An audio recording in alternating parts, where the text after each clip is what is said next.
A very warm welcome to the panel discussion we are having today on the new education policy 2020. So, myself, Ashika, a second year development studies student from Tata Institute of Social Sciences, Mumbai, and also a part of Progressive Students Forum.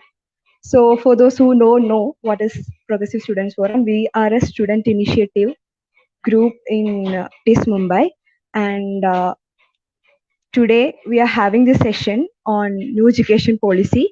So usually as a group, we have been having sessions on various political issues and other related discussion happening in the country. So I engage and request all of you to follow us on Facebook page. So you can also be a part of all this discussion. So, without much delay, I think we can go on to the session. So, as we all know, the central government have been passed the new education policy without even having a discussion in the parliament, and we have been seeing so many student protests happening all around the country. And at this point of time, it is our duty to critically analyze this issue or analyze this policy and understand what is the far-fetching effects of this policy. So let me introduce you our panel. So today we have Abha Dev Habib.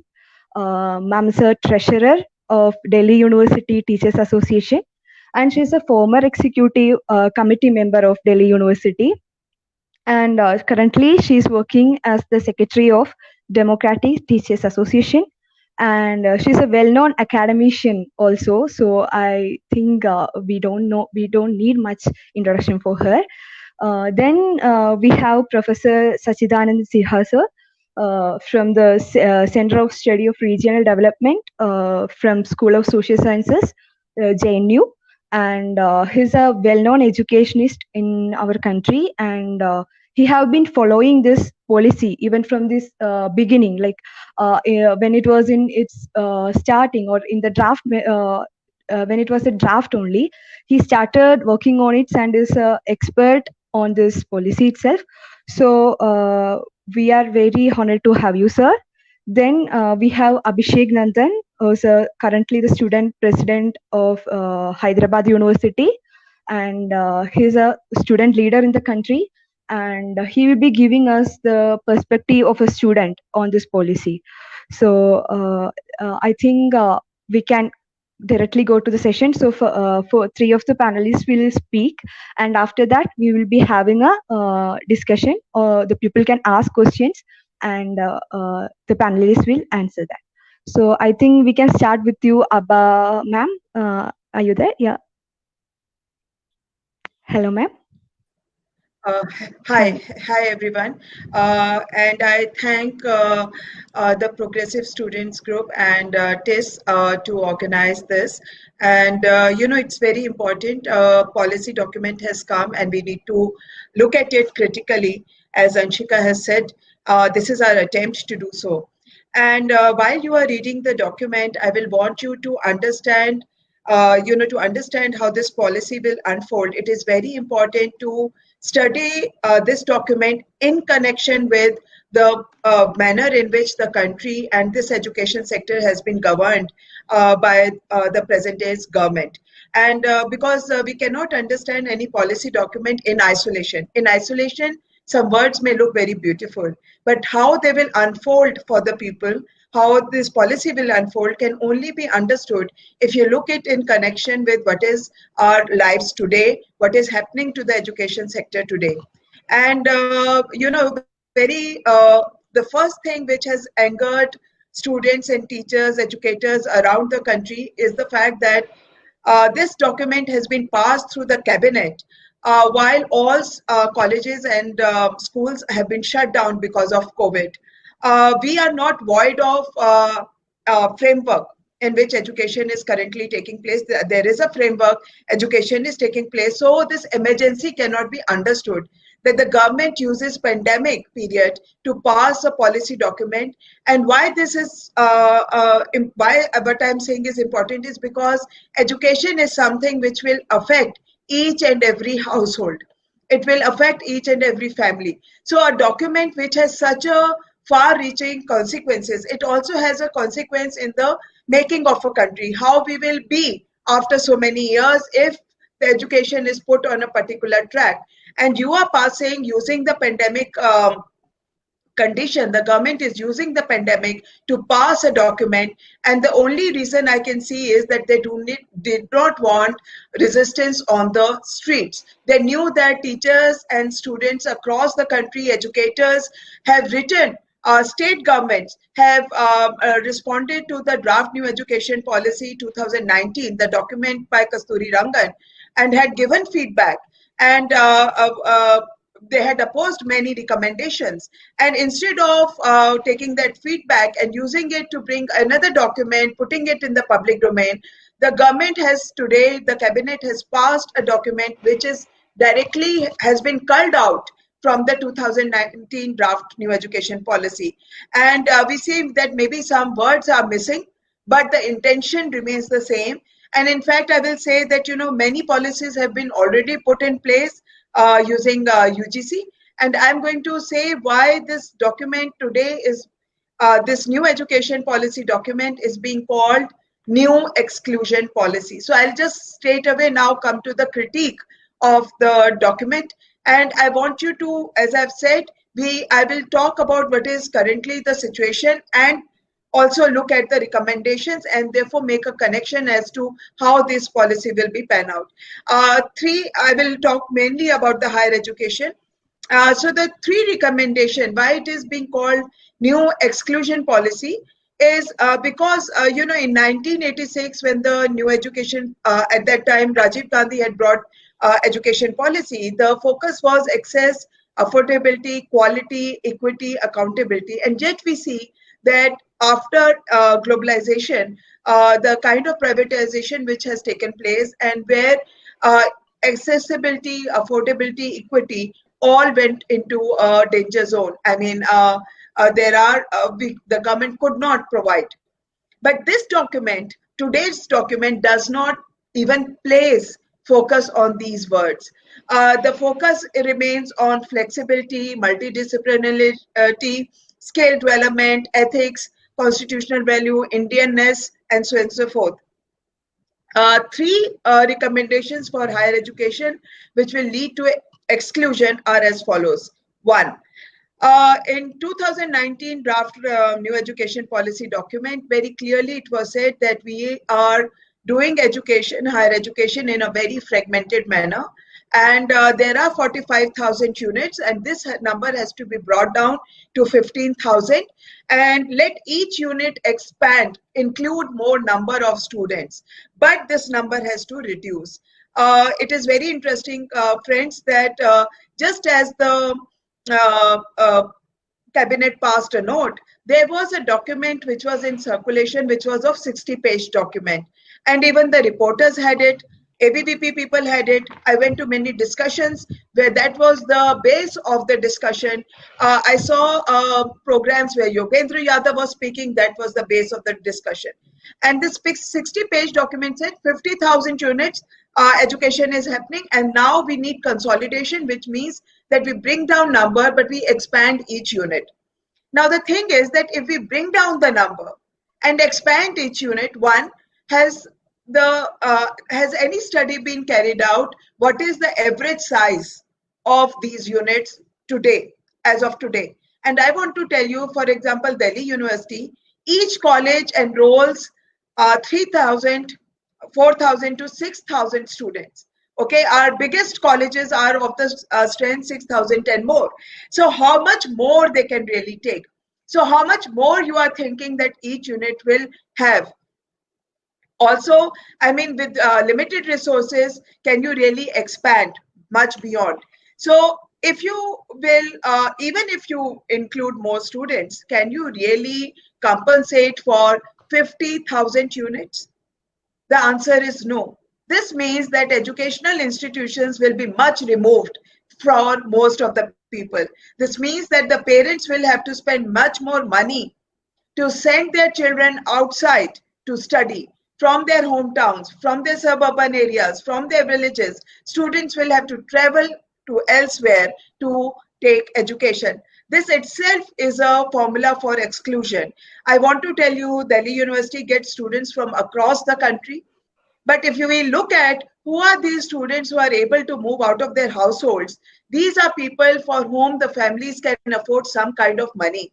Very often I tell my students that maybe a student, your own peer, had many more marks, I had more marks, but could not come to the city to study because the family could not afford. So we understand that this will again lead to exclusion. For all such students, the idea is go to distance learning mode. So a huge pushes by this document is towards distant learning mode through online teaching and other ways and means through which distance learning mode happens. The second point of exclusion, they are bringing an academic structure which is a 4-year undergraduate program. They are saying that there will be a structure which will give you multiple exit point. As a student, I can enter. Suddenly, my family faces some crisis. I face a crisis. I can exit after 2 years. And instead of not getting anything, I will get a diploma. I can exit after 3 years. I can exit even after a year and get a certificate. Now, in designing such a thing, I want to say the following, that if your minimum undergraduate degree as such will become for 4 years, very soon the market will demand that all students, I mean, it will depend, it will get directly linked to employability. And the market will demand that you should have done 4 years of graduation, because you look at the employability chart today, and when many more people are unemployed, they are also unemployable.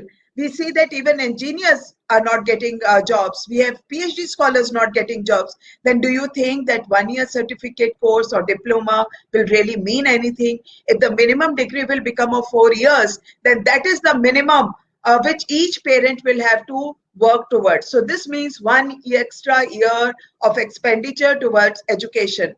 And on the coursework, such a coursework, I want to say that this is not the first time that this experiment is going to be done.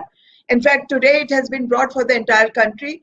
In 2013, Kapil Sibal wanted to do, the then MHRD minister wanted to do the same experiment in Delhi University, and he used Professor Dinesh Singh, who was the vice chancellor, to run this experiment in Delhi University. So in 2013, 4-year undergraduate program was implemented. What are the problems of such a coursework?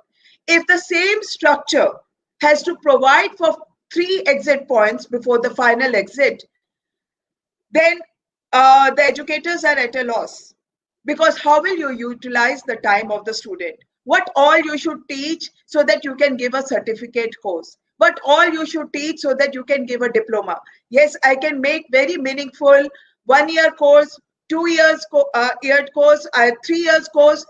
The length of the course decides the kind of modules I can put in. It also decides about the core papers, or maybe you are learning 2 or 3 subjects, what kind of papers should go in.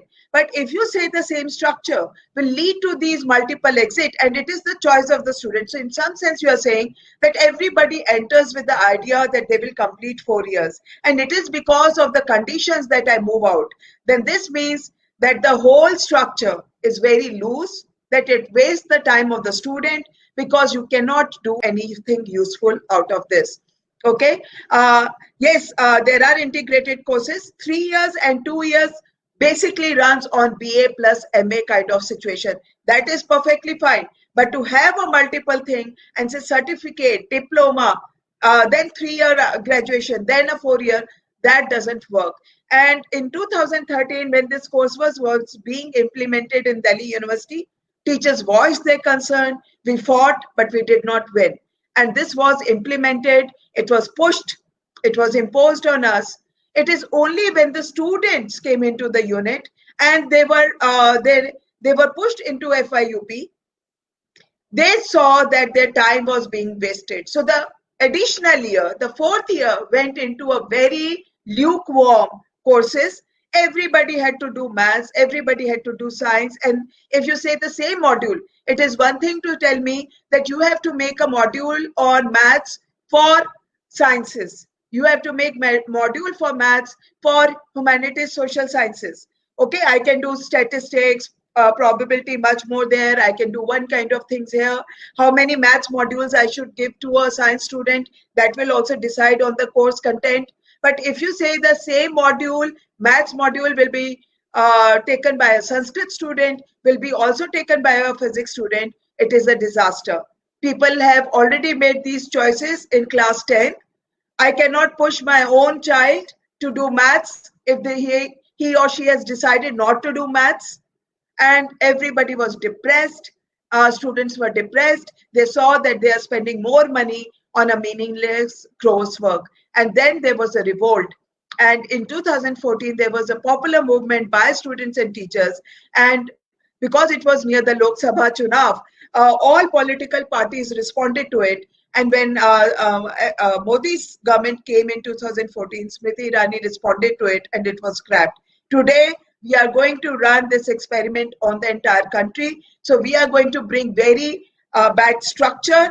Not only that, we are asking parents to spend one more year towards education, bear the expense of one more year, additional year. This whole thing that students are going outside, and this will stop this will help us to put a stop on the brain drain, is a rubbish argument. This is because all those students who go abroad not only go abroad for education in a different unit, they also see education as a way to go abroad and settle down abroad.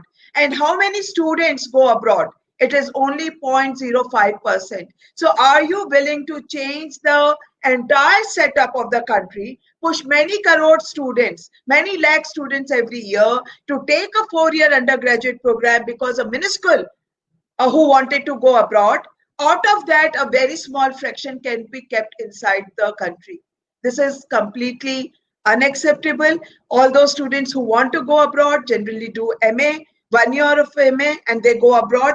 There is no wastage of time, or they complete an MA here or MSc here, and that only helps them abroad to cope up with education there. So I do not see why this system should be changed. To say that MPhil will be scrapped, already research scholars have voiced their opinion against this. This is because the number of students who can do PhD, the number of seats for PhD is far less than the MPhil. And those students who cannot make to PhD, this means they are completely out of the system. MPhil provides a way to many more students to get a research degree, to get a flavor of research. Any research done during the summer projects, yes, we do summer projects nowadays, but it can only give some idea, but that's not really a research carried by the student. One semester research is also not of that kind of depth.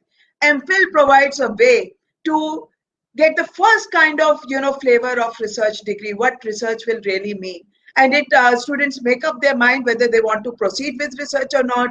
Also, it becomes a way where students use their time while waiting for a PhD to do a good degree in research. So students are also opposing it. The third thing which is going to happen is that they want common entrance exam, and entry into the universities will also be through the entrance exams. I want to ask that while if you will do Control F and search the document, it will say that coaching culture has to be arrested. I want to understand whether if you will have entry in the universities also through the entrance exam, will it arrest coaching culture or will it increase the coaching culture? So there will be two kinds of units which will make money. This is commercialization. One, you will have agencies which will run these common tests, take heavy money from the universities. Where will this universities will get this money? The money will come from the student fee, again, admission fee. Okay, so one set of companies who will run these entrance exams, and then you will have another kind of agency which is the coaching center culture, which will really bloom in such a scenario. You all understand, I'm a science teacher. I see that in this country only few people can do sciences. The manner in which science is done is itself very, very exclusionary. Why? Because unless your household has an environment, unless your parents can cuff money for coaching centers, you are not able to break mostly your engineering exams, your medicine exams, even to get marks in class 12. Now, students coming from suburban areas, rural backgrounds, from towns where they do not have money economically, the section which is not cannot afford coaching, many students themselves decide that they will do humanities, social science, and they are good at it. They get training, they work hard, and then they get entry into the universities. Even sciences, the parents who do not want to spend money on coaching for engineering, medicine, students who out of interest want to do maths, physics, there are very only few students because parents do push their children for medicine and engineering. But some students who are stubborn and want to do what they want to do, decide physics and all, then they can concentrate on class 12, concentrate on their basics, and make it to some universities through the performance in board exam. But today you are putting a cap there. So one, you will be ruining class 12th, 11th studies for students because they will be distracted. And the other thing which will happen is that coaching culture will decide who will get into the universities and who will not. And we also see that sometimes it is all linked and how things can be rigged. So these three things which I have said, these are all points of exclusion, and we know who are the people who will be excluded. If a family has only one money for one child, who this child will be, whether it will be a girl or their boy child. We want to see that even now, there are households where the son, the family spends all their assets to give coaching to their son for an engineering or for medicine, but the daughter is told to go to a college nearby or somewhere.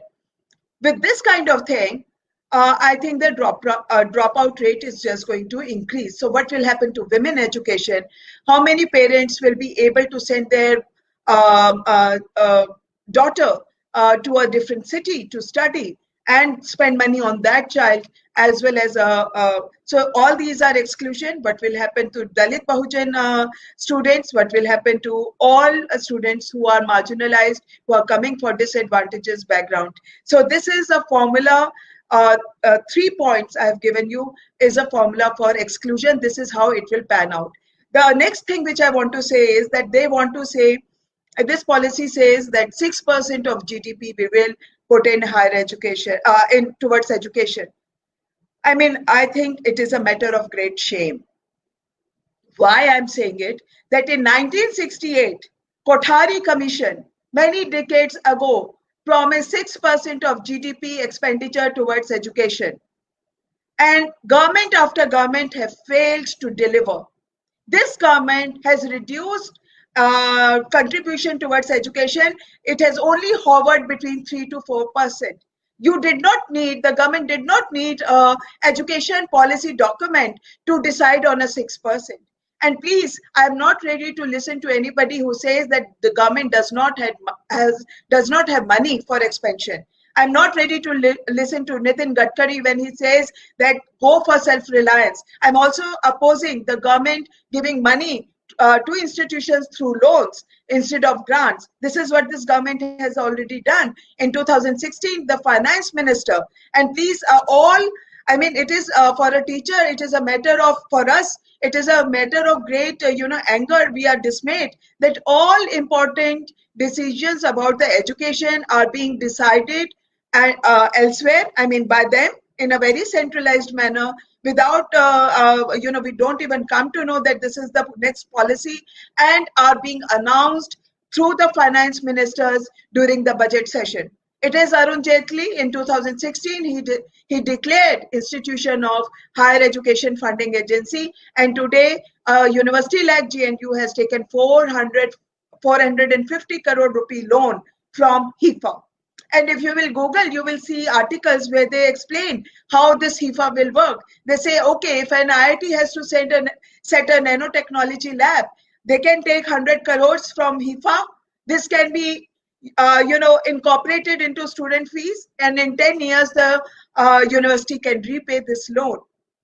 I mean, we always wanted grants. We do not want this kind of loan business. This will again put the burden of sustaining public funded universities on the shoulders of parents and students. So we need to see that this government has not spent more than 3 to 4% of GDP. How much loan they have waived off? They have waived off in last 5 years 10 lakh crore. I mean, please do the 10 raised to power how much? But 10 lakh crore is the waiver to bad loans, to big capitalists in this country. So don't tell us that there is no money, there is no will. Yes, I understand that there is no will. The other thing which I want to say is, so today educators in fact were saying 10% of GDP. We want 10% of GDP to be invested. And why? Because today we are a very, very young country. 50% population is below the age of 25 years. And therefore, there are only two possibilities which can happen to us over next few years.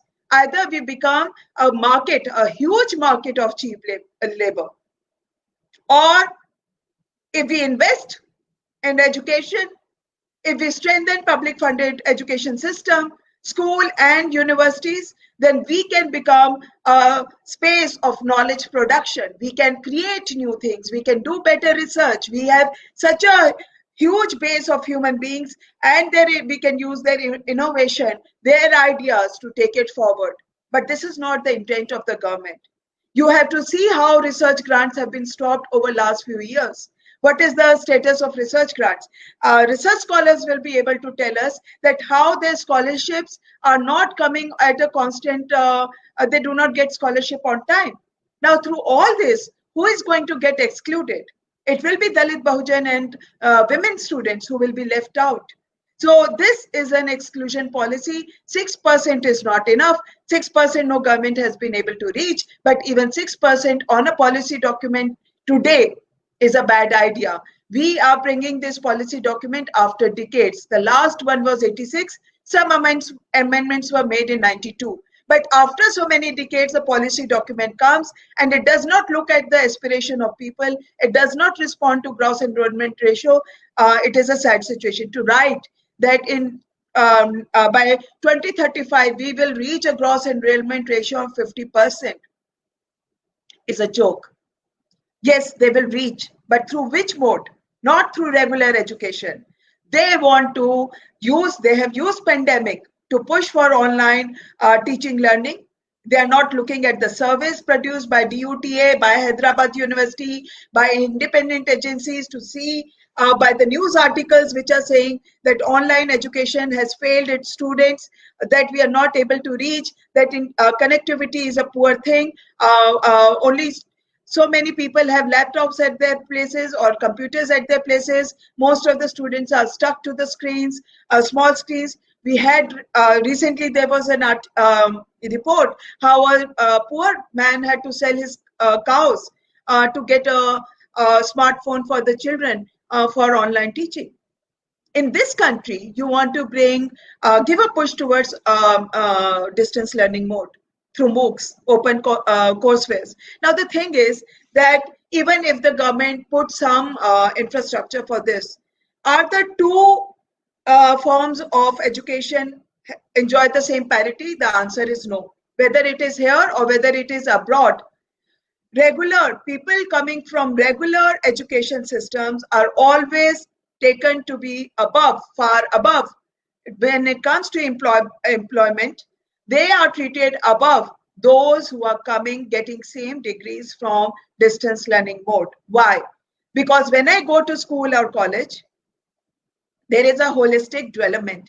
We as a teachers and students understand that just as much education happens within the classroom, much happens beyond that. We participate in societies, we polish our various aspects of our being, and through that society, through that interaction, we enrich ourselves. And therefore, the domain always values student coming from a regular stream much more than the student coming from distance learning mode. Also, distance learning mode requires the student, it leaves on the student much more burden of self-study. There is no group study, no society for that student, one thing. But best of the distance learning platforms also keep contact us. IGNU has contact us. Delhi University has correspondence school. There are contact us, because we believe that education cannot happen in isolation.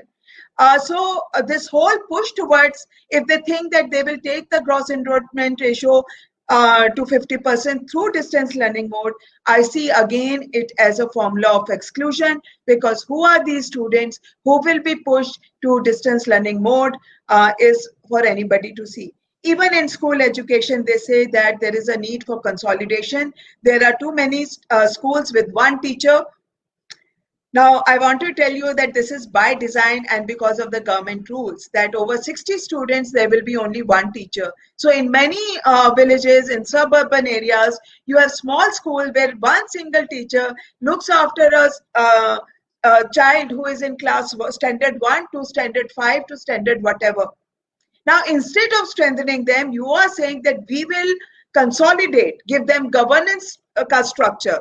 We will have a consolidation. So you tell me, if schools are removed from villages, do you think parents are going to make that effort to send their daughters far away?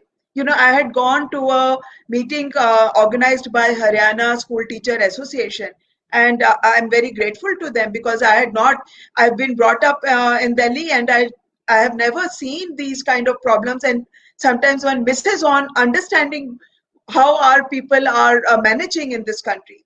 And there, teacher after teacher, women teachers stood up and said that, you know, in the schools which are running in rural and suburban areas, there is only one washroom. That also is badly kept, but is under lock and key by the teacher, because the teacher has reserved it for herself. And uh, uh, therefore, the girl Sorry to student, interrupt, ma'am. You have 5 more minutes. Uh, okay. Ma'am, So you have I'll five wind more up. minutes. Yeah, yeah, Sorry to yeah, interrupt. yeah. Yeah, Okay. I'll try to do that. So Thank you, ma'am. the girl students drop out very quickly, because they can't use washroom. Now, if you are removing schools, one, that space will be taken by a private player, and parents will be pushed to again give fee for that. And the other thing is a dropout rate. Now, the next thing is that excellence in education is brought by democratic processes. Now, this system is saying on paper that we will give academic autonomy, administrative autonomy, and financial autonomy. And it is a sad thing, because we have seen governance by this government. It has taken all kind of autonomy. In 2015, they brought choice-based credit system. They took away the right from the universities to design their own course curriculum. Okay, that was my domain, and this government took it away. We have also seen how each seminar discussion was scrutinized, and how people were hunted down. How Ambedkar Pariyar Study Circle in IIT Madras was not allowed to be formed, how there was witch hunting in Hyderabad University. So no academic freedom has been given by this government. The next thing is on administrative autonomy. This is the first government which has asked universities to send the agenda papers of all statutory bodies prior to the meetings. The third thing, financial autonomy is something which I do not want, which the government wants to give. Graded autonomy has already been put in place through UGC regulation 2018, and it says JNU has been granted graded autonomy, and it says you can come up with new departments, you can come with the incubation centers, you can hire foreign faculty, give them differential pay system, but for all this, you should get your own funds. The answer is through student fee. So we see that when they say that self autonomy, then I actually fear, because this means that the funding will come from the student fee. So again, idea of exclusion. The third thing, that they are saying affiliating universities will cease to exist within 15 years. And this for Delhi University, I see that, you know, why DUTA is able to fight is because we are 10,000 teachers.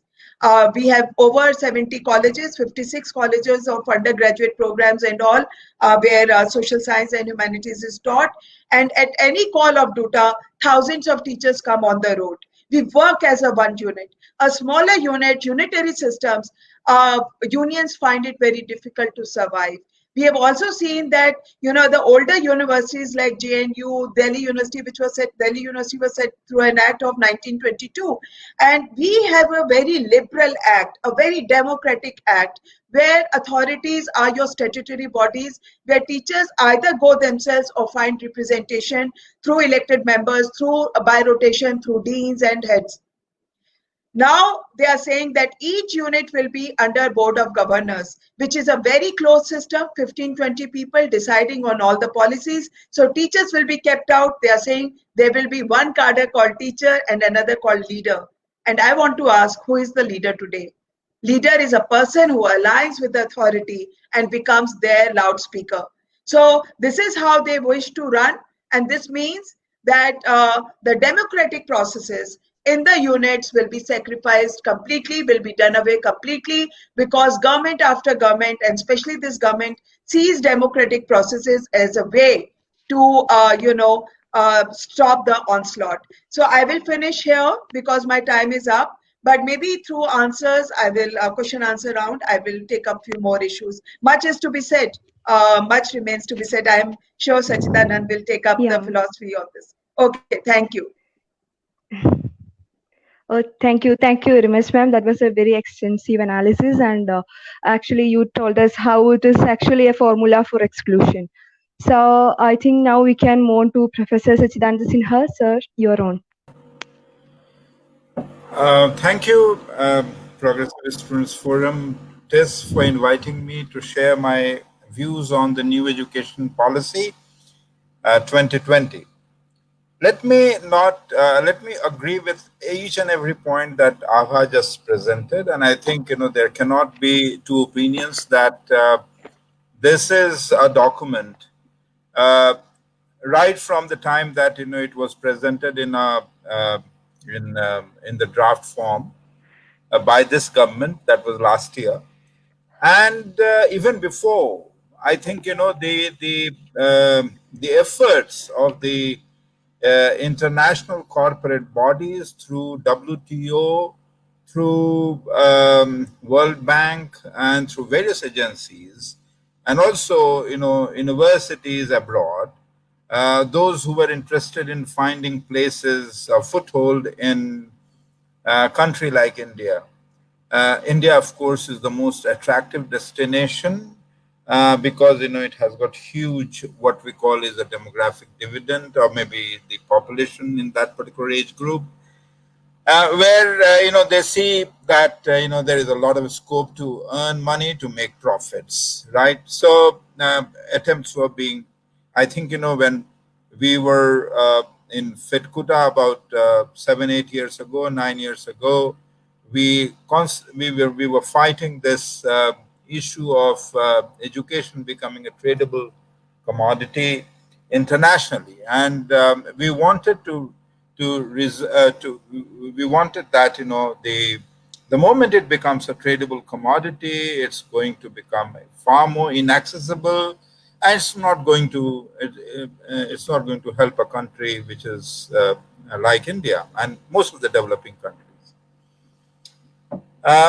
I would rather not go into the nitty-gritties of this report, precisely because people have been talking about it. I think on televisions there are discussions which are going on.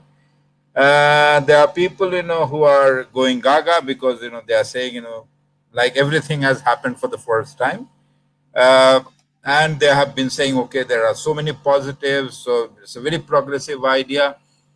There are those who are critical about it.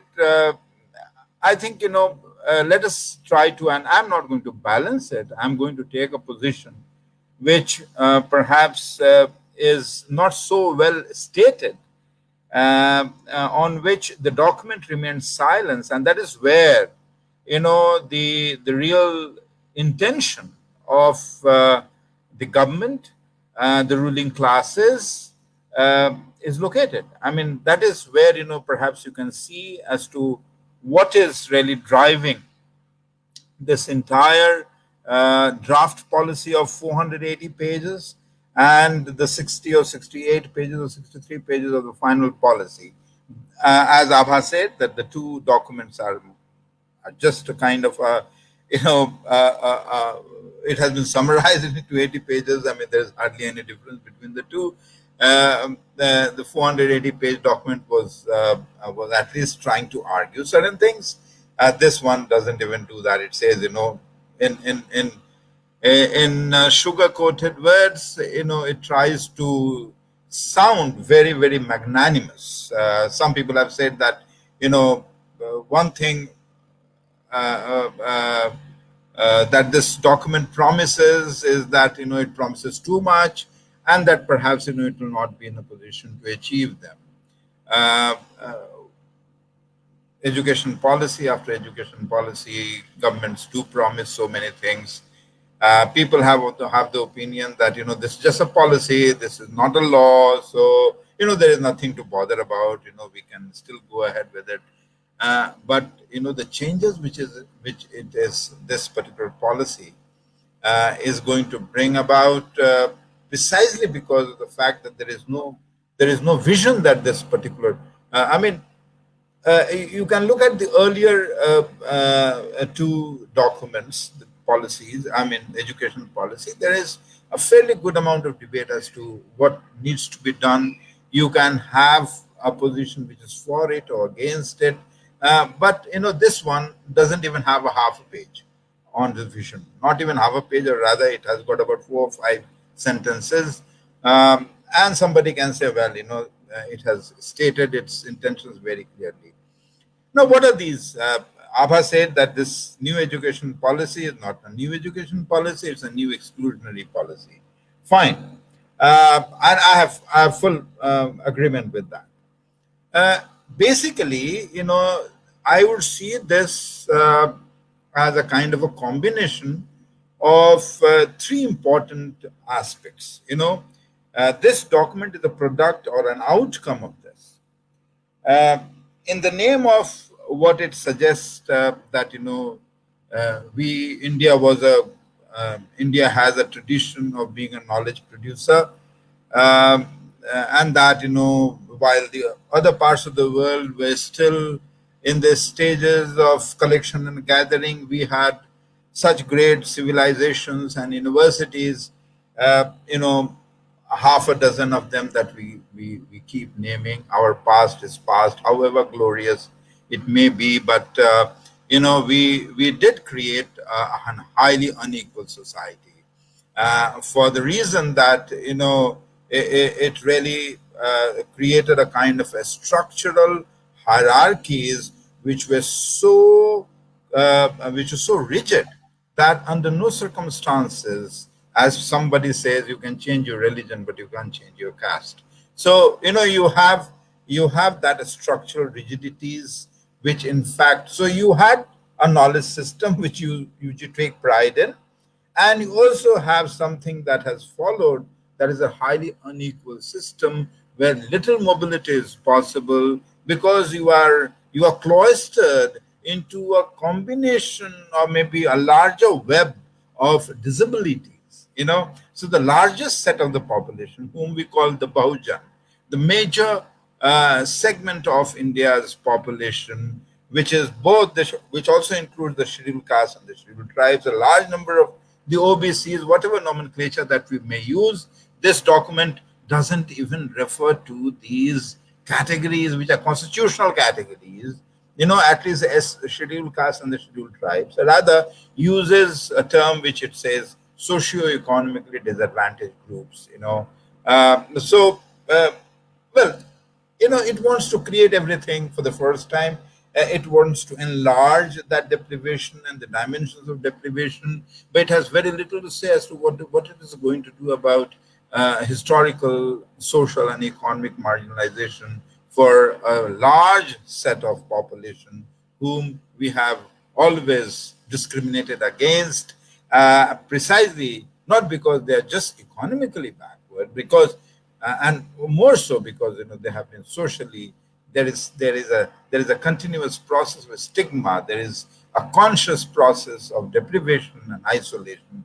So you have an unequal society, which in fact was a product of the same ancient kind of a social arrangement. So if this ancient knowledge system and the ancient social arrangements are going to be the guiding principles of our future, or the challenges in the 21st century, the future of education, be it school education or higher education, then we really know where the world is going, right? So if we are taking pride in the fact that we had these ashrams where the rishis and the students coexisted, there was a rishi Maharshi along with the teachers, pathshalas and all that, then we are really talking about a kind of system where only a handful of people were allowed access into education. Not everybody could go to education. You have a number of ancient texts, which are talking about it, that education isn't meant for all.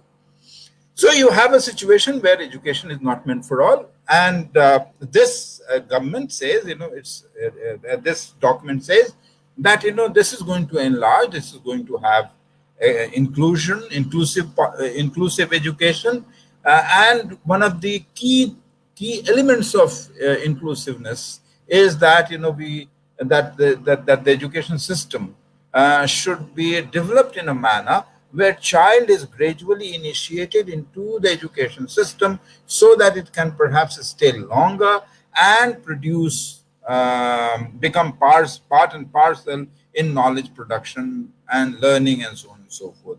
For them, of course, learning only means two things. The document only talks about two things, and then it talks about whole lot of things. It talks about moralities, it talks about culture, but it doesn't talk about the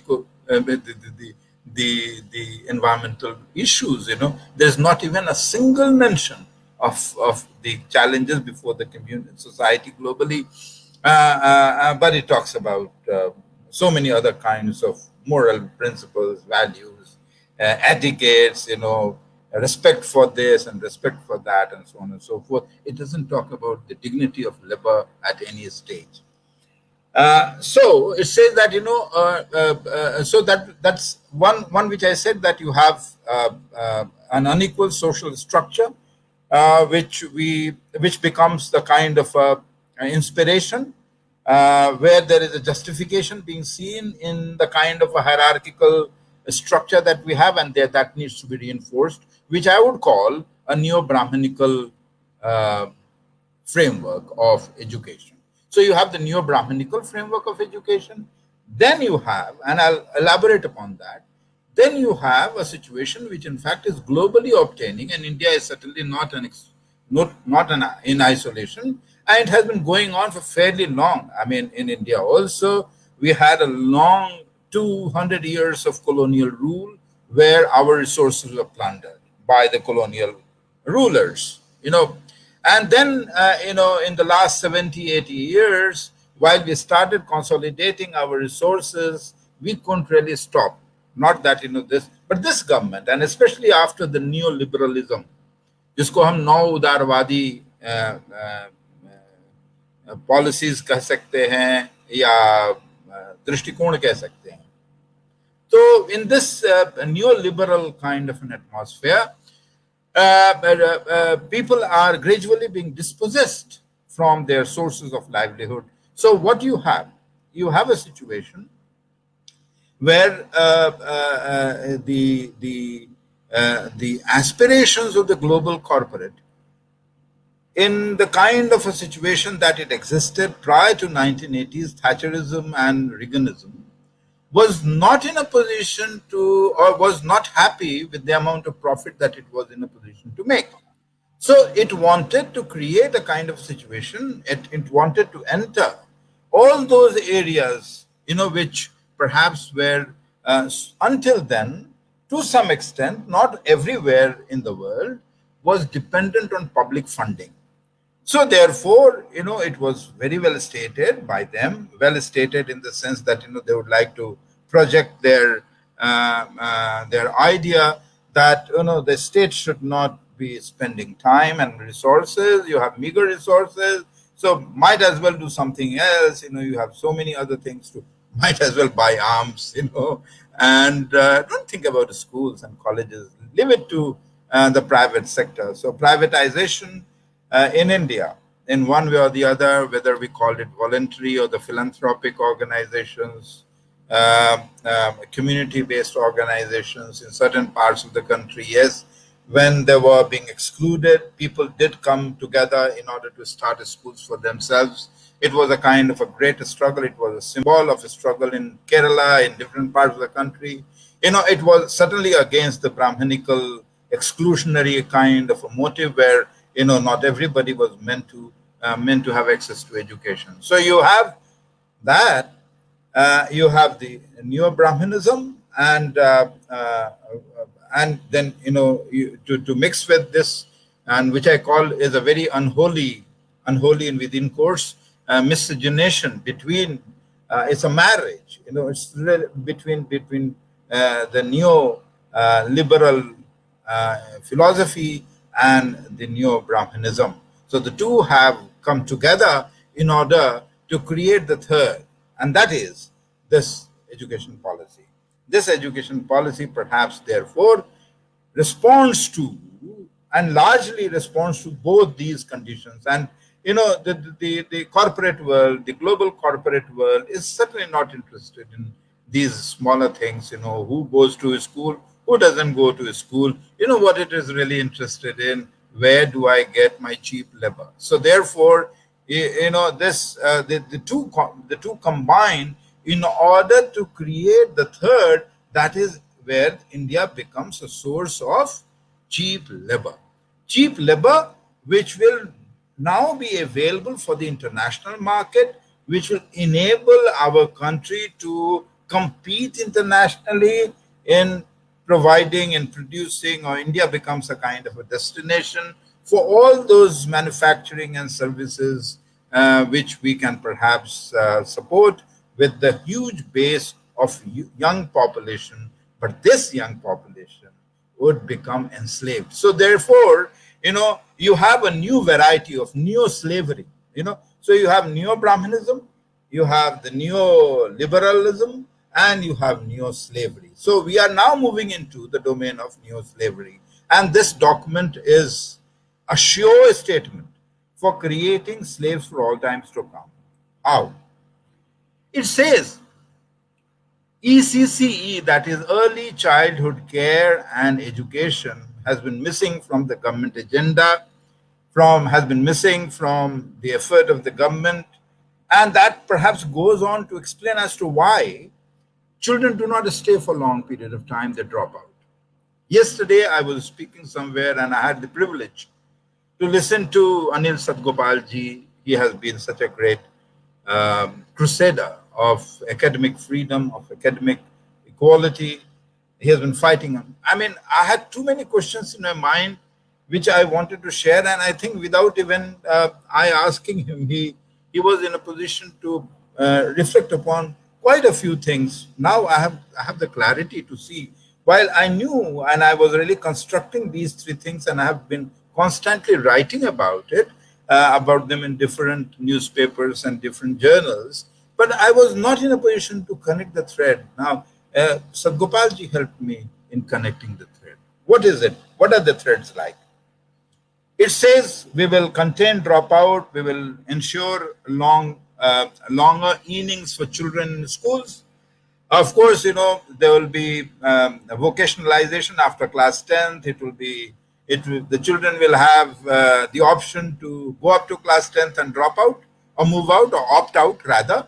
And then if they want to come back, they can come back. So, that's the whole. So we have about a large segment of students who could not complete education up to class 10th. One of the intentions would be to bring them back. So that's one intention. And why do you want to bring them back? You want to bring them back so that you can help them vocationalize and create or give them those skills, which you think are going to be necessary for the market. So they will learn a skill today and a skill tomorrow in a flexible specialization of the neoliberal world. All these kinds of things are likely to happen. But more importantly, you are going to not only produce a slave through imparting a certain kind of a skill, not allowing him or her to have a longer inning in education, to intellectually develop and therefore question, and maybe not only question, critical thinking they keep talking about, but they really don't mean any critical thinking. For them, critical thinking is to take orders from above in an unequal society, right? There is somebody at the top who is born to be meritorious, who is destined to be meritorious. And that's why they use a chapter, where they call gifted children, right? I'll come to that. Who are those gifted children? So, okay.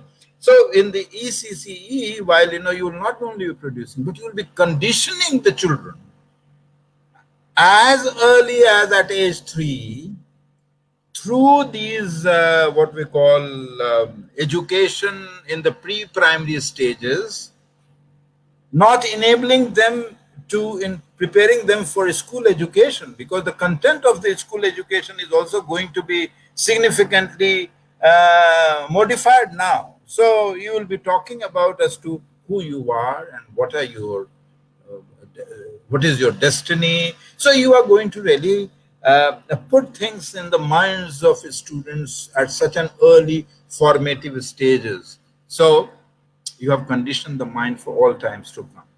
So by the time they enter, whosoever they may be, and therefore, they will be, what they're really talking about is that the school education will, not only school education, but even later, that there will be a community participation. What do they really mean by community participation? There will be peers, who would be tutoring. There would be community leaders, retired people from armed forces, from services.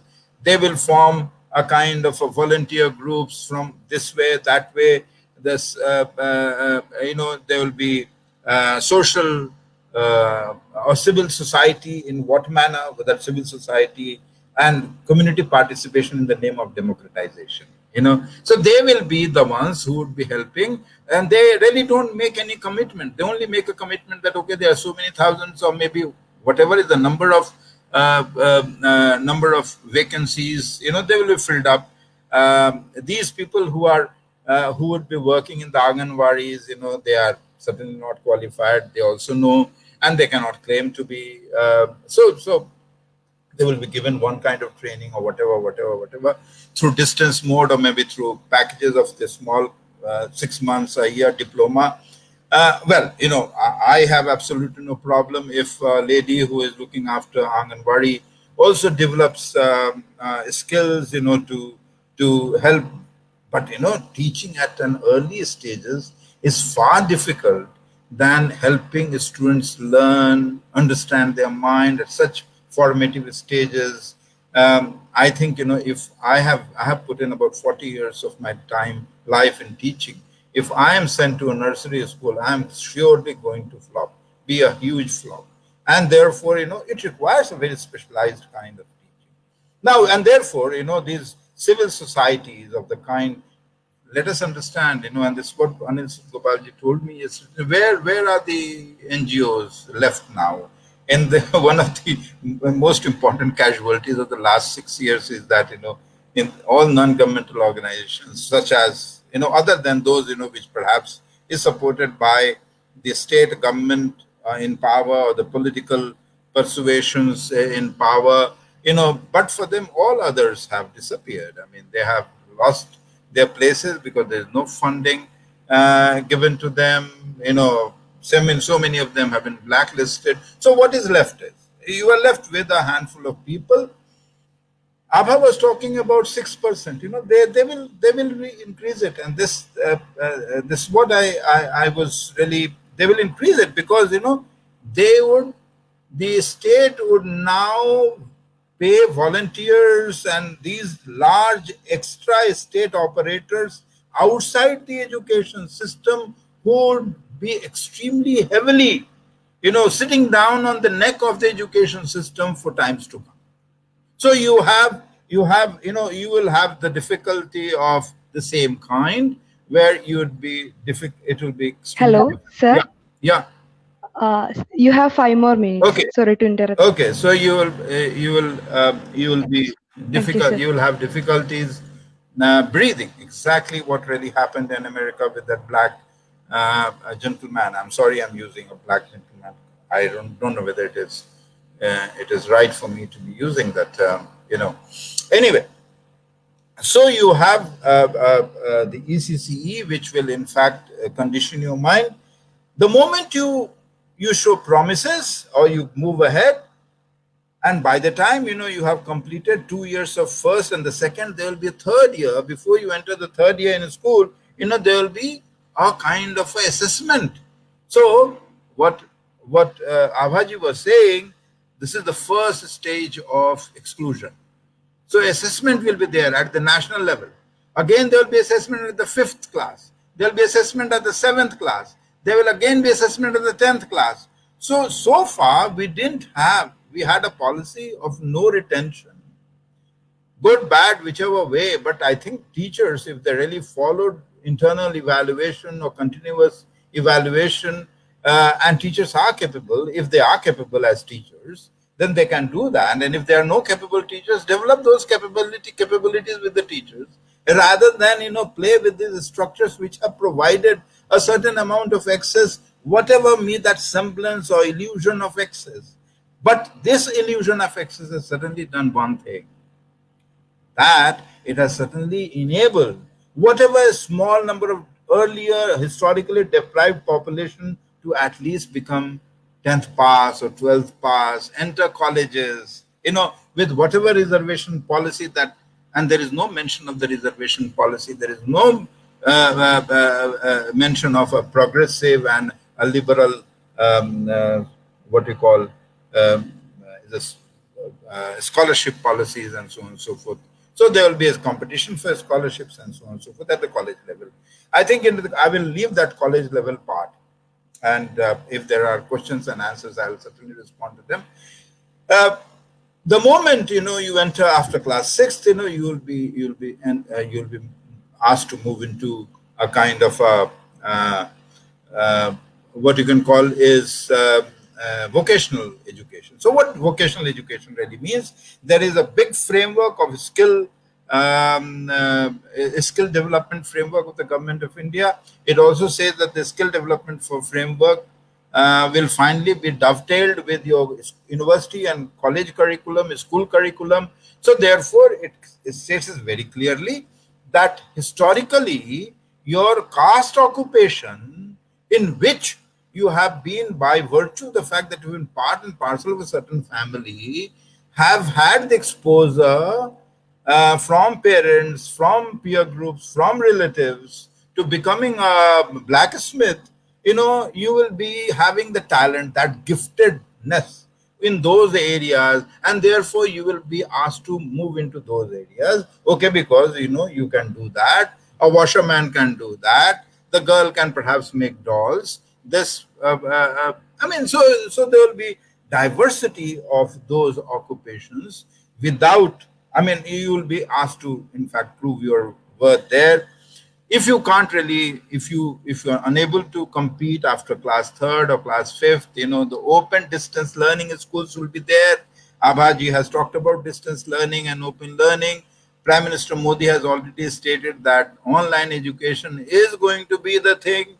We have investments now coming in from Google. So they have seen that huge market with open distance learning and online education. So what are we going to have? We are going to have some who would have face-to-face education will seamlessly move, and these are the people who are the traditional propertied classes, those who have had the privilege of education, of having controlling resources, and their resources at community level, at the village level, land and whatever has remained absolutely unquestioned. So there will be one class of people who would perhaps, and a large middle class, which would now be given all kinds of training. They will be skilled in one way or the other through distance modes and all that. So they are going to be the rulers. They are going to be the middle range of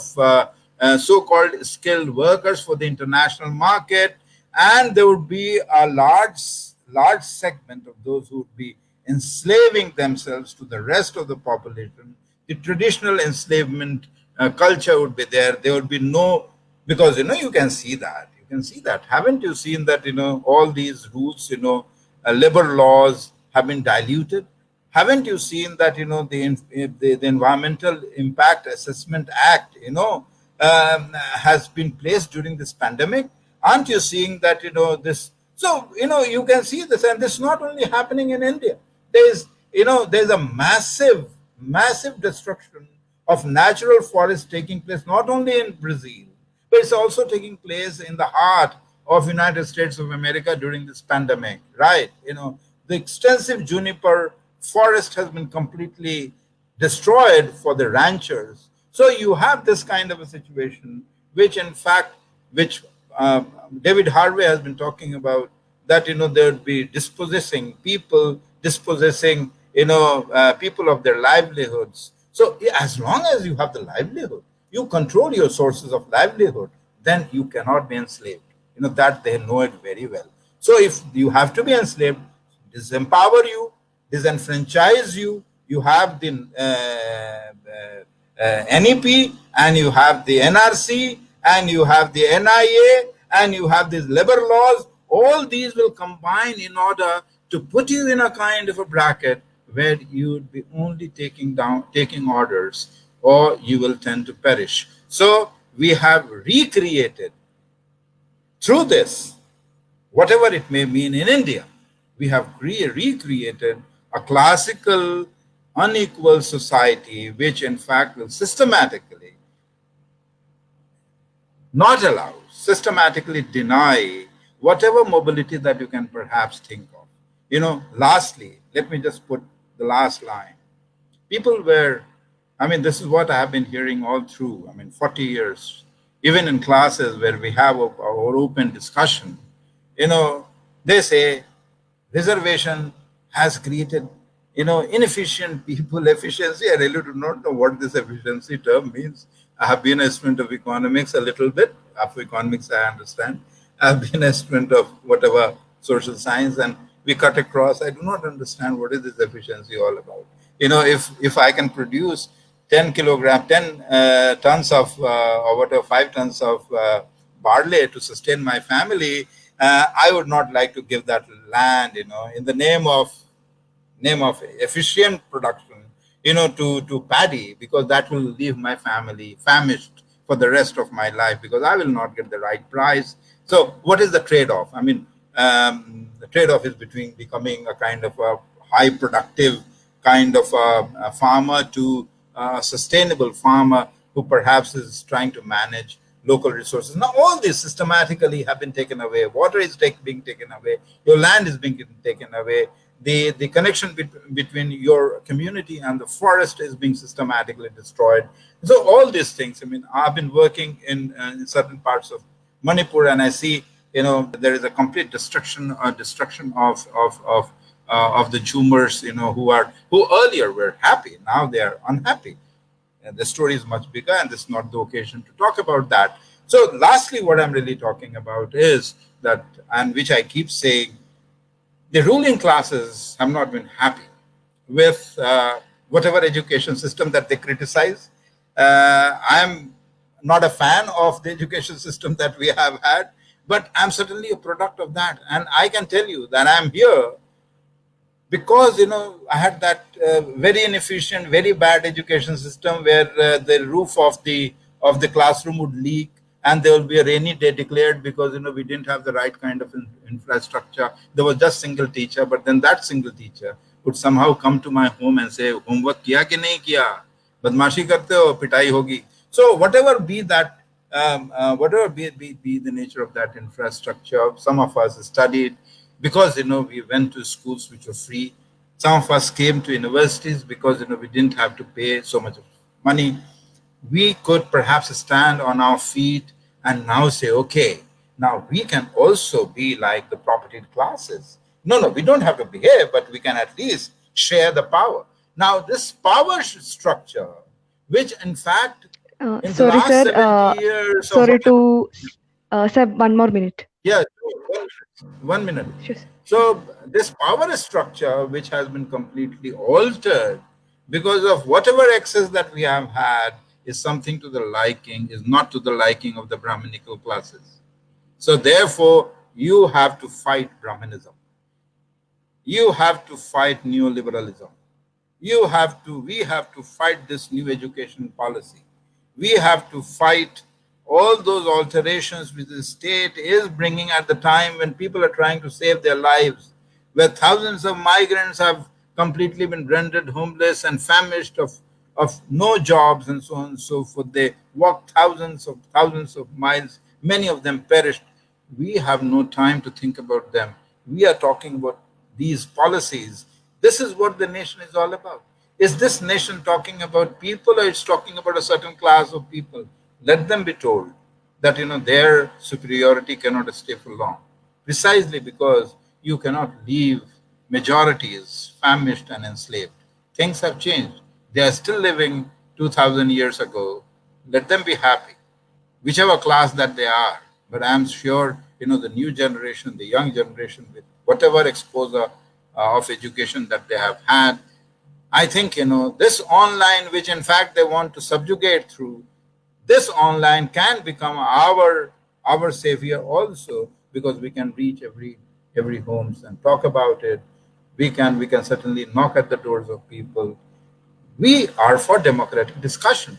Now, this democratic discussion, instead of democratic discussion, you take a via way, you hide yourself and say, okay, now this has been proclaimed, is a very, very sinister motive, is not the right way of doing things. If you're talking of morality, this is an act of which is totally, in a democratic society, which is totally immoral, I would say.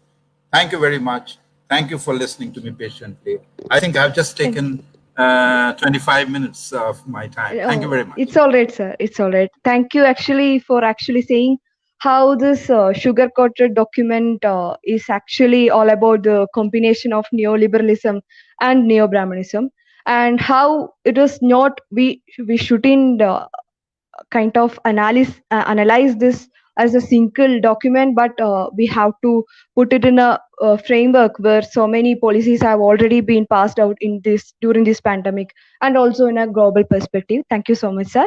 So before going to the next speaker, I would like to tell the audience that please mention who you are asking the question. Please mention the name, to which speaker are you asking the question. Mention that also with your questions.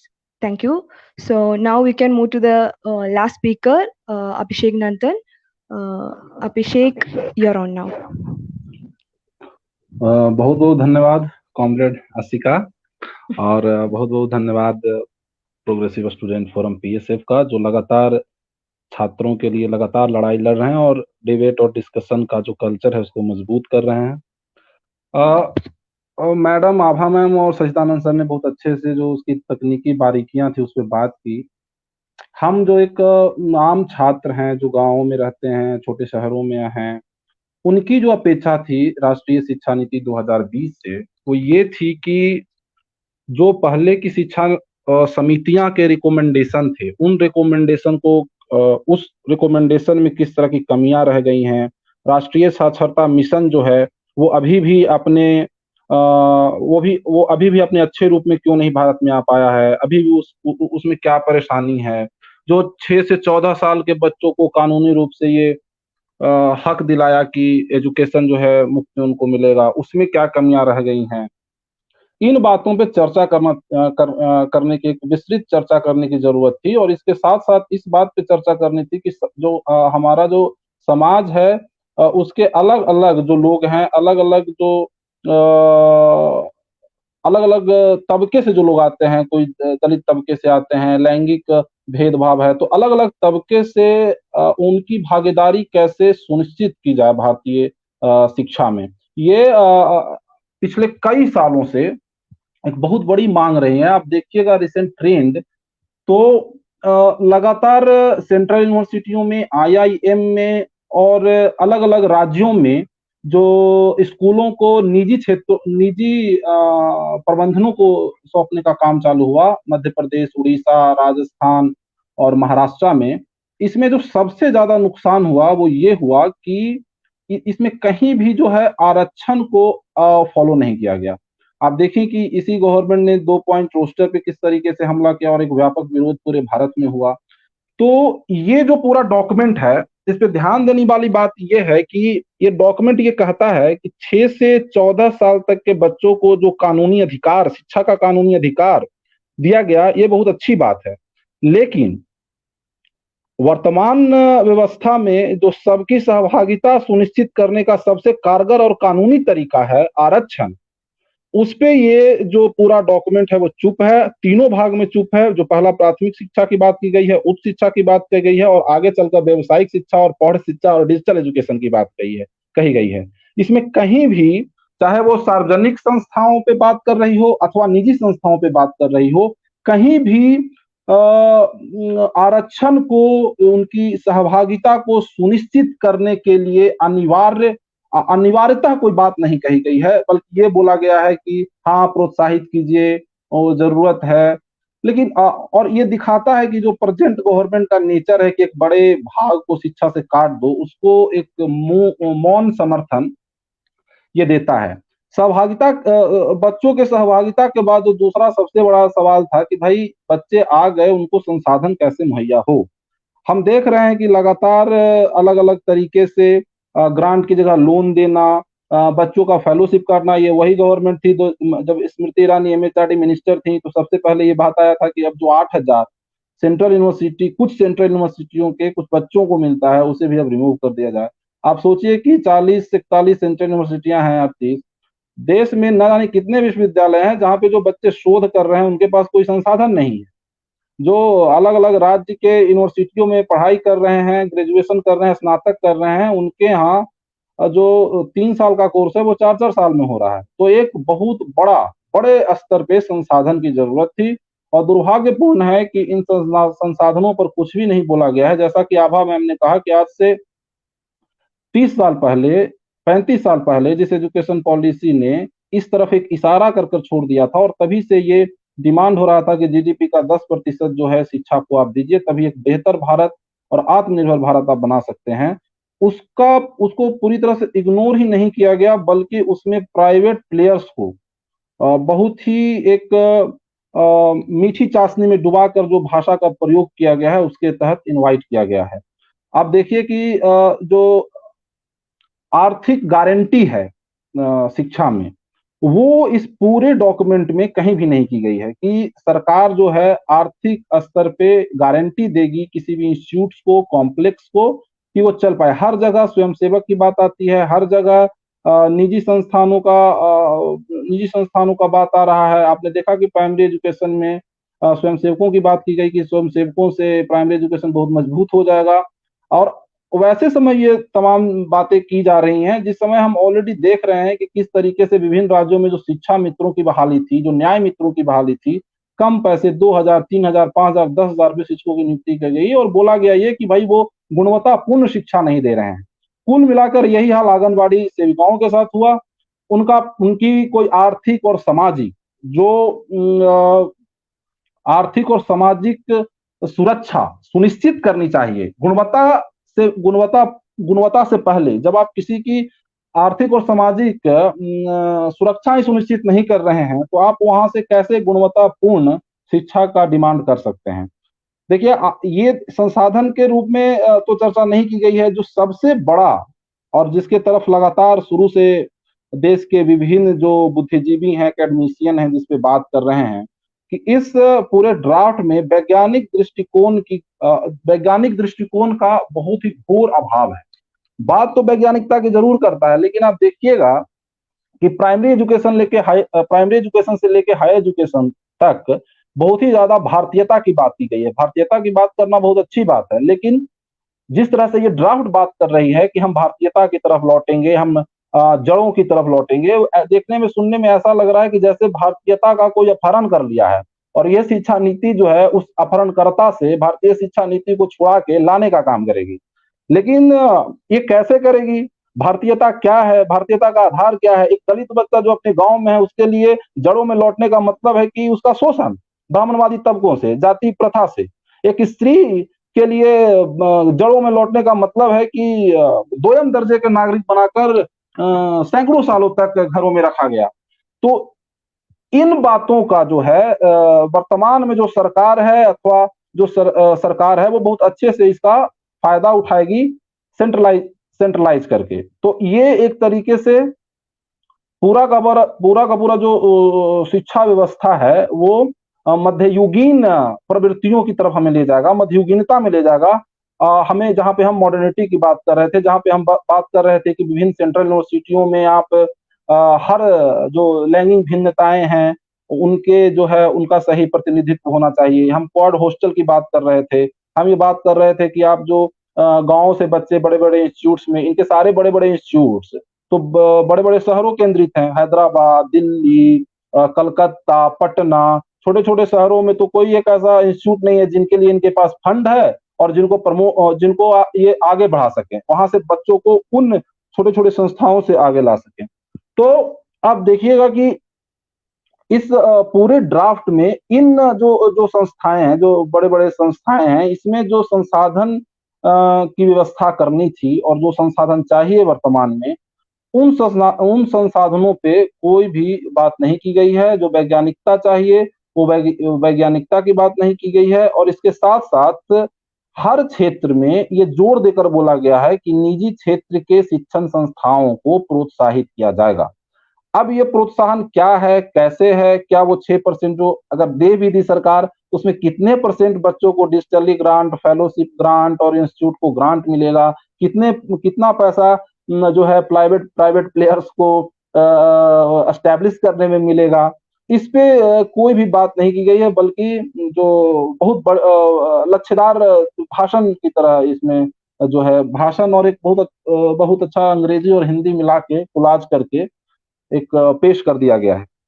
हम देख रहे हैं कि पिछले 15-20 साल पहले जिस तरीके से डिजिटल एजुकेशन हमारे भारत में आया था और गांव-गांव में, छोटे-छोटे शहरों में जो है कंप्यूटर सीखने के प्रति अन्य जो सॉफ्टवेयर थे, जो एक कंपनी का एक सॉफ्टवेयर मान एग्जांपल के तौर पर माइक्रोसॉफ्ट ऑफिस सीखने के लिए एक बड़ा अमाउंट प्राइवेट इंस्टीट्यूटों को हम पे करते थे, पे किया जाना था। एक सिंबल बन गया था कि अगर गांव में आप विद्यार्थी हैं 10वीं तक हैं तो आपको कंप्यूटर चलाना ऑन ऑफ करना आता है कि नहीं, इस पे काम करना आता है कि नहीं। और ये सारा जो डिजिटल एजुकेशन है ये प्राइवेट इंस्टीट्यूट के द्वारा चलाया गया। सरकारी इंस्टीट्यूट में आज भी बहुत बेहतर प्रबंधन से नहीं चलाया जाता है, उसके लिए ग्रांट जो है यूजीसी नहीं देती है।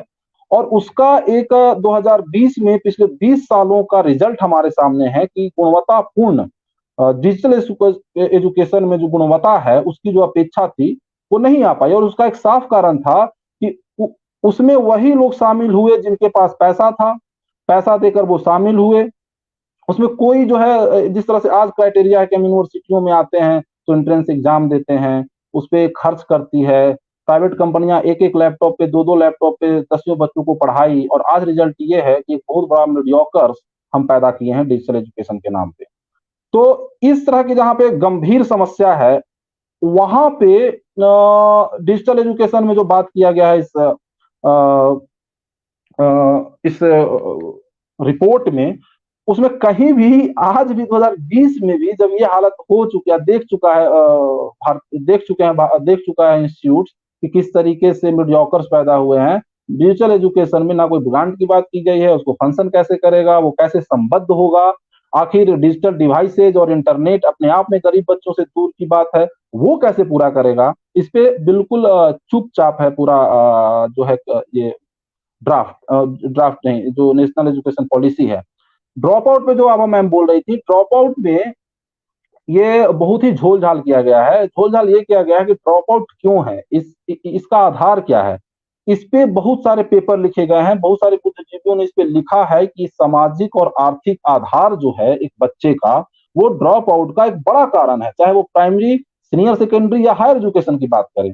आप देखिए ड्रॉप आउट होने का कारण एक महिला के लिए अलग हो सकता है, पुरुष के लिए हो सकता है अगर लैंगिक रूप में देखें तो, एक अमीर के लिए अलग हो सकता है, गरीब के लिए अलग हो सकता है अगर आर्थिक रूप से देखें तो ड्रॉप आउट को पूरी तरह से जस्टिफाइबल बना दिया गया है। मतलब कि अगर आप मानसिक रूप से परेशान हैं अपने गाइड से, आप लैंगिक उत्पीड़न हो रहा है आपके साथ, जातीय उत्पीड़न हो रहा है आपके साथ, इस पे कोई भी कानून को अनिवार्य नहीं बनाया गया, बल्कि ये बोला गया है कि प्रोत्साहित किया जाएगा कि सब लोग इसमें शामिल हों। ऊपर से पहले से हम जानते हैं कि रोजगार का जो हाल है भारत में, कि हम पीएचडी करके भी, अगर हम यूनिवर्सिटी ऑफ हैदराबाद में पीएचडी कर लें और यहाँ से निकलें तो कहीं दूसरे जगह नौकरी तलाशने के लिए हमें फिर से इंटरव्यू देना पड़ेगा, हमें फिर से कोई एग्जाम देना पड़ेगा। यानी कि सरकारी संस्था, प्राइवेट निजी संस्थानों को छोड़ दीजिए, सरकारी संस्थाएं भी फिर से ये मापेंगी कि हम वहां जो पढ़ाने जा रहे हैं अथवा जो काम करने के लिए वो हमें नौकरी दिया जा रहा है उसके काबिल हैं कि नहीं। ऐसी अवस्था में ड्रॉप आउट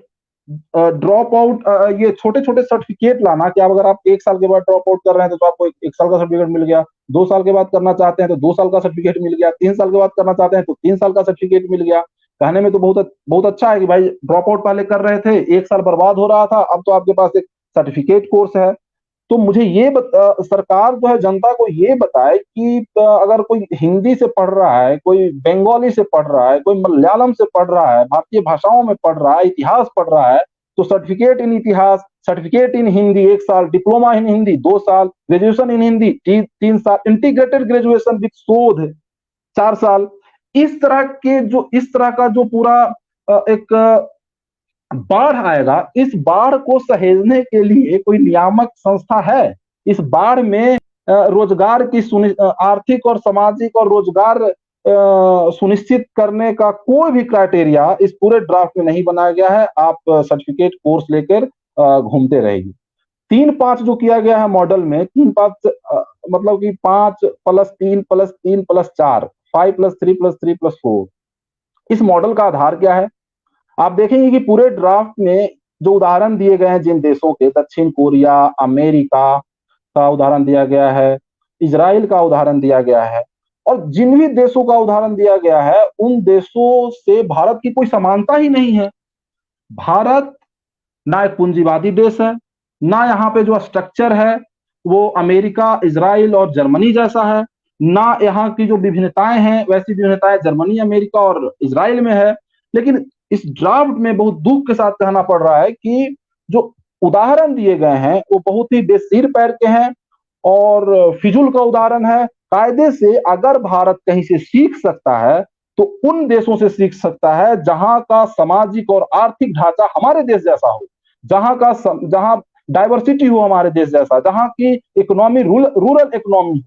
हमारे भारत में रूरल इकोनॉमी है और उस रूरल इकोनॉमी को जो रूलर है उन रूलरों में एक जाति, लिंग, धर्म जो है एक बड़ा रोल अदा करता है। और दुख की बात है कि इस पे पूरा का पूरा जो न्यू एजुकेशन पॉलिसी है वो चुप है। न्यू एजुकेशन पॉलिसी इतना बड़ा ढकोसला है कि एक बेसिक चीज है साक्षरता अभियान, जिसके तहत एक तय किया गया था कि हम 5 साल, 10 साल, आगामी 15 साल में एक साक्षर देश बनेंगे। बात तो ये होनी चाहिए थी कि हम जो साक्षरता मिशन था उसकी क्या कमियां थी। बात तो ये होनी चाहिए थी साक्षरता के लिए जो क्राइटेरिया है कि अगर आप नाम लिख लेते हैं तो आप साक्षर हैं, आप एक लाइन अगर हिंदी पढ़ ले रहे हैं तो साक्षर हैं। ये जो क्राइटेरिया है वो क्राइटेरिया कहां तक सही है? कैसे हम एक भाषाई और विविधताओं वाले, विविध संस्कृति वाले देशों को हम साक्षर बनाएं उनकी भाषा में? तो इस पे भी पूरी तरह से चूक है। और बार बार जो बोला जा रहा है कि शिक्षक गुणवत्तापूर्ण होने चाहिए, आंगनबाड़ी जो है वो गुणवत्तापूर्ण का डिमांड किया गया है। लेकिन गुणवत्तापूर्ण डिमांड करने से पहले हम जिससे ये अपेक्षा करते हैं उनकी सुरक्षा सुनिश्चित करना तो नीति का काम नहीं है, लेकिन नीति का काम ये जरूर है कि भाई आप सरकार को बोलिए कि उनकी सुरक्षा आप जो है कानून बना के सुनिश्चित कीजिए।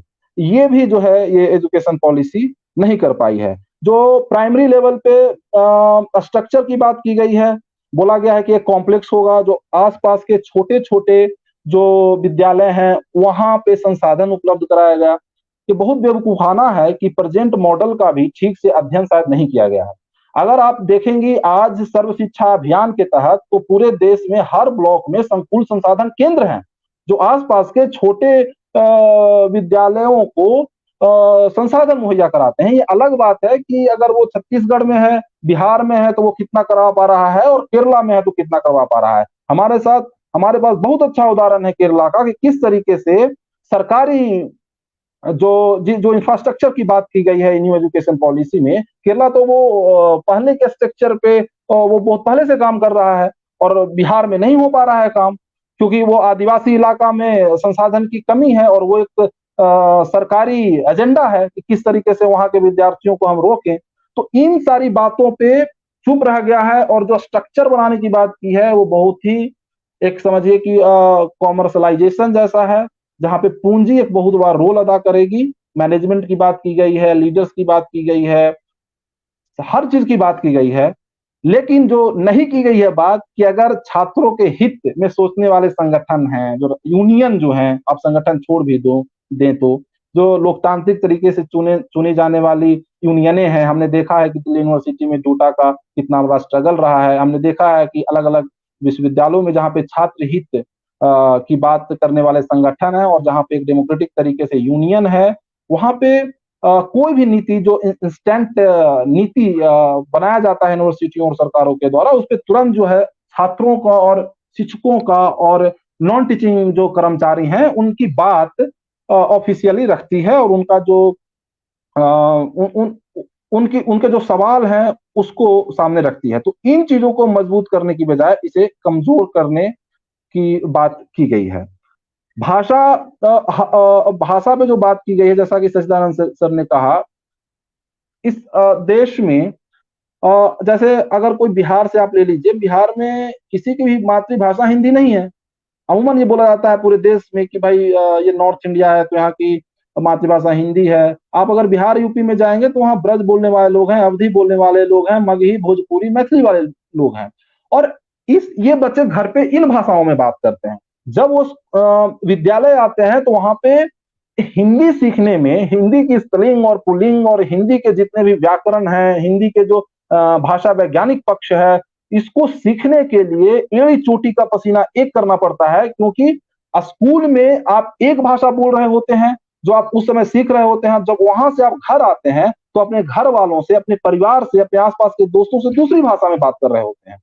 तो एक से दो भाषा सीखने में बच्चों पे एक बहुत बड़ा मानसिक बोझ पड़ता है। यहाँ पे बात की गई है 3 भाषाओं की, बिना ये जाने कि जो लर्निंग स्किल है जो अभी गांव में बच्चों का, और अगले 5-7 सालों में जो लर्निंग स्किल रहेगा, जो शहरों में पढ़ रहे बच्चों का लर्निंग स्किल है, वो दोनों में बहुत आसमान जमीन का अंतर है।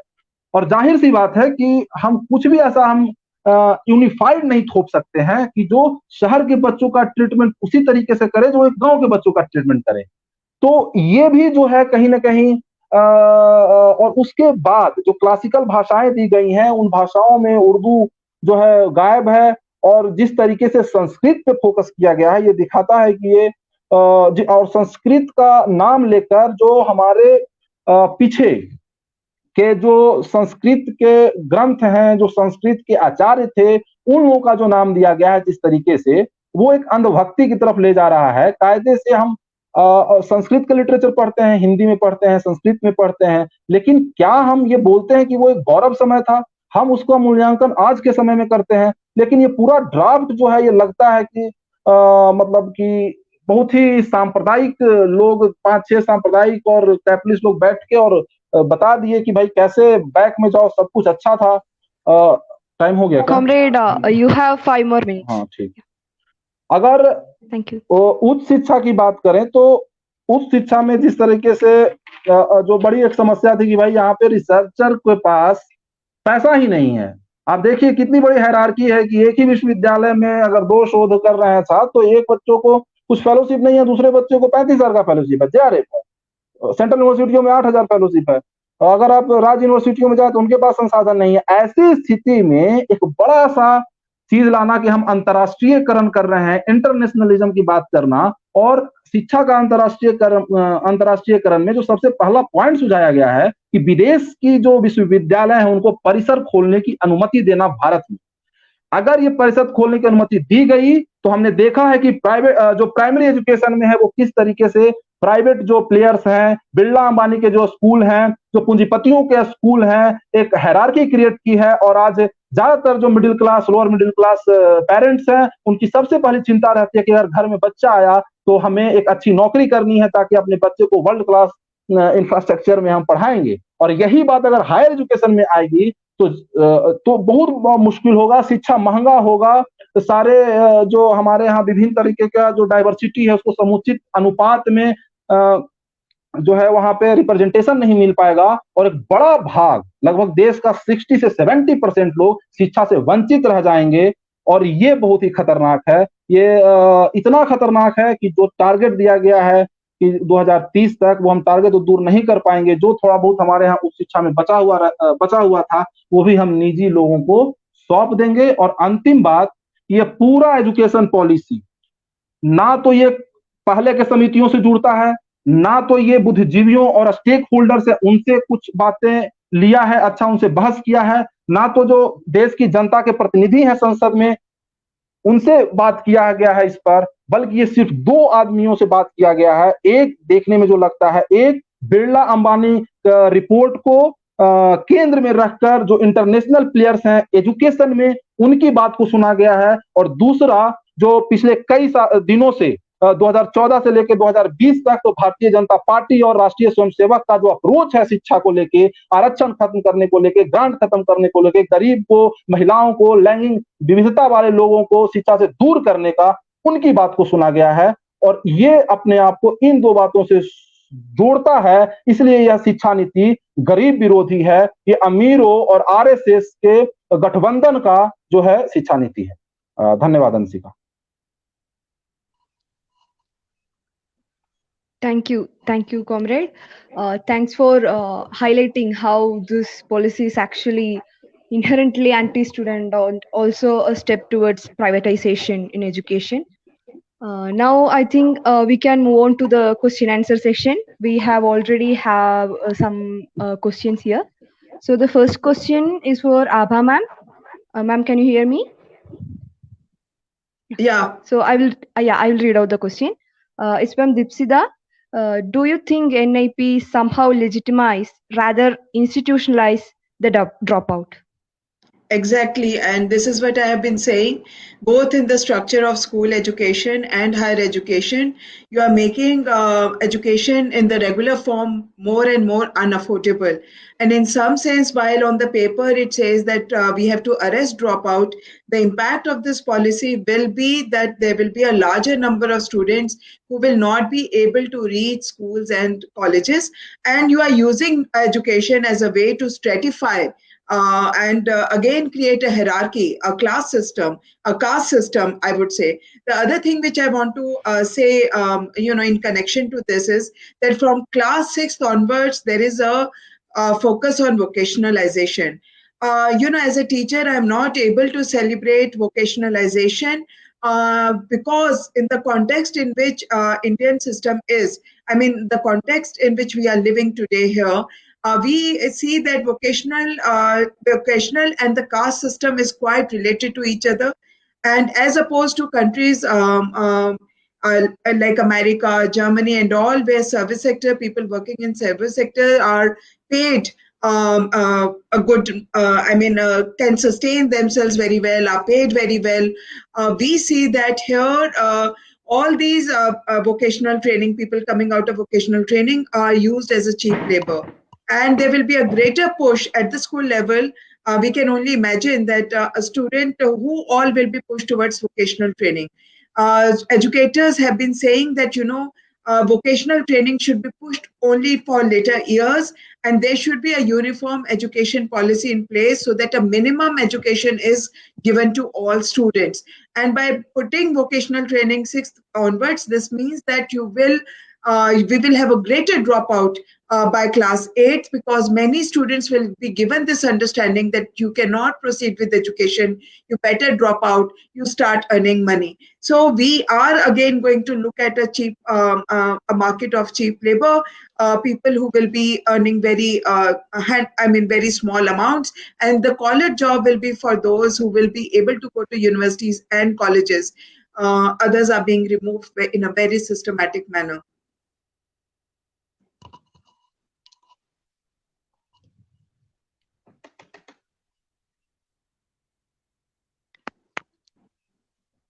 Hello, ma'am.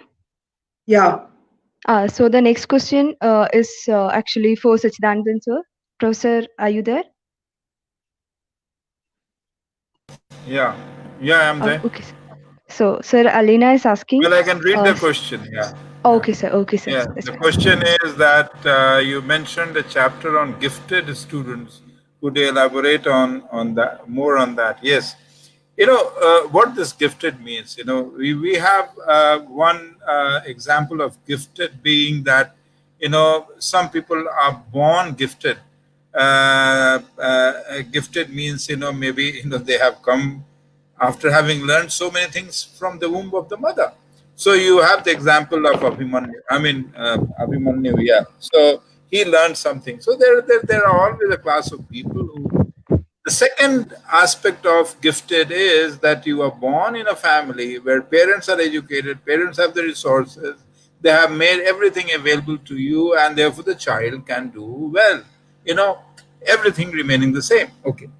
The third is that you are endowed with some of those family occupations about which I talked about, that there is a continuity of caste and occupation, and this relationship will then get further strengthened the moment you start segregating students on the basis of which occupation or what kind of craft that the student can learn very easily.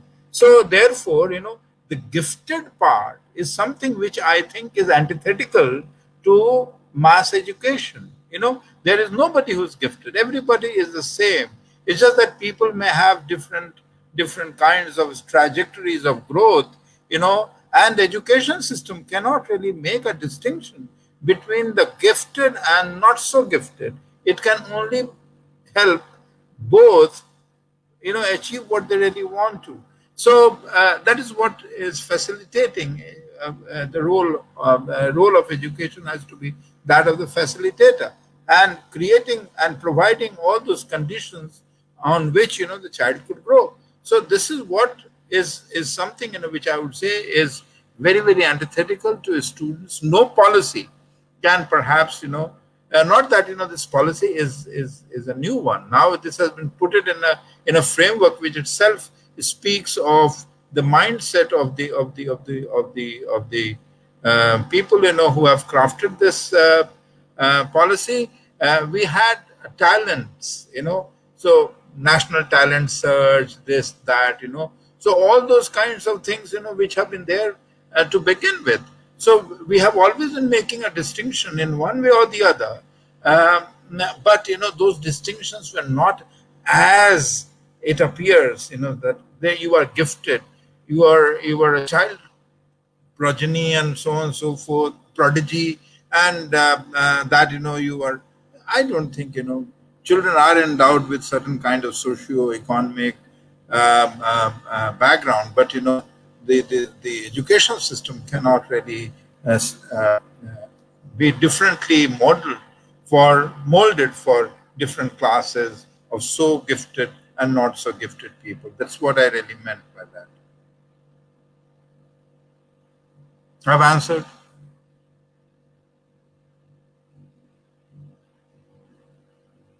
Thank you, sir. So the next question is for Abha ma'am. Can you take this question? Ma'am, are you there?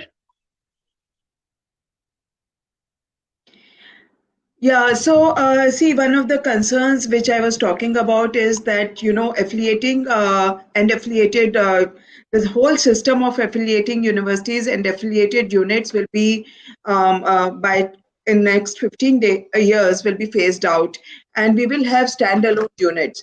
Now, I want to say that, the older universities like Delhi University, which was came into being through the Act of 1922, I was speaking about it, that the structure is very democratic, and teachers get into policy making and all, either through by being part of these or through representation.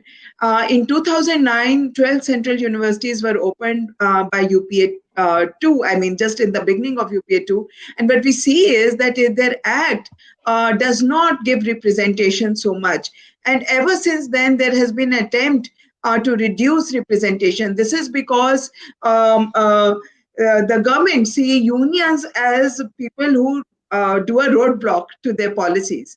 And we see that there is an assault without giving any study why affiliating universities are not doing okay, what is the problem with them, should there be a limit on the size. No discussion at all, but you want to phase them out.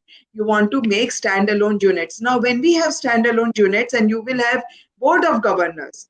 See, in an affiliating university like ours, Delhi University, if a student or teacher does not get justice within the unit, they have a possibility to approach the university, vice chancellor, and all, otherwise, the chancellor, the visitor, who is the president of India. But if you will have smaller units and you will have board of governors which will decide course curriculum, who will decide number of students, the fee structure, teacher recruitment, promotion, their differential pay system, everything will be decided by Board of Governors. This means that there will be a greater hold by this Board of Governors on the lives of Karamcharis and teachers and students, which means that the possibility of forming unions will reduce. I want to say that all private universities or public funded universities which have come into being over last decade, you will see that there are no unions there, that the students find it very difficult to come together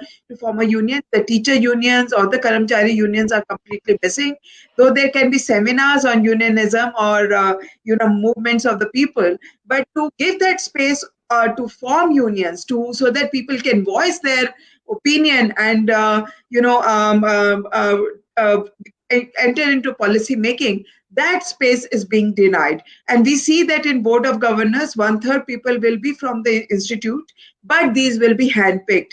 And in the board of governors, the 66-page document, which is on the MHRD, does not show the structure of board of governors. To understand that, you will have to read draft new education policy 2019, where the whole detail is given. And once this board of governors will come into being, and it is everybody knows who will put these people today, how these board of governors will be set for the units today, and the role BJP RSS will play in that. But that is one thing. But on the board of governors, if the other people do not find one person suitable, they can vote him or her out, and they will choose the vice chancellor. They will choose the 1/3 people coming to the board of governors.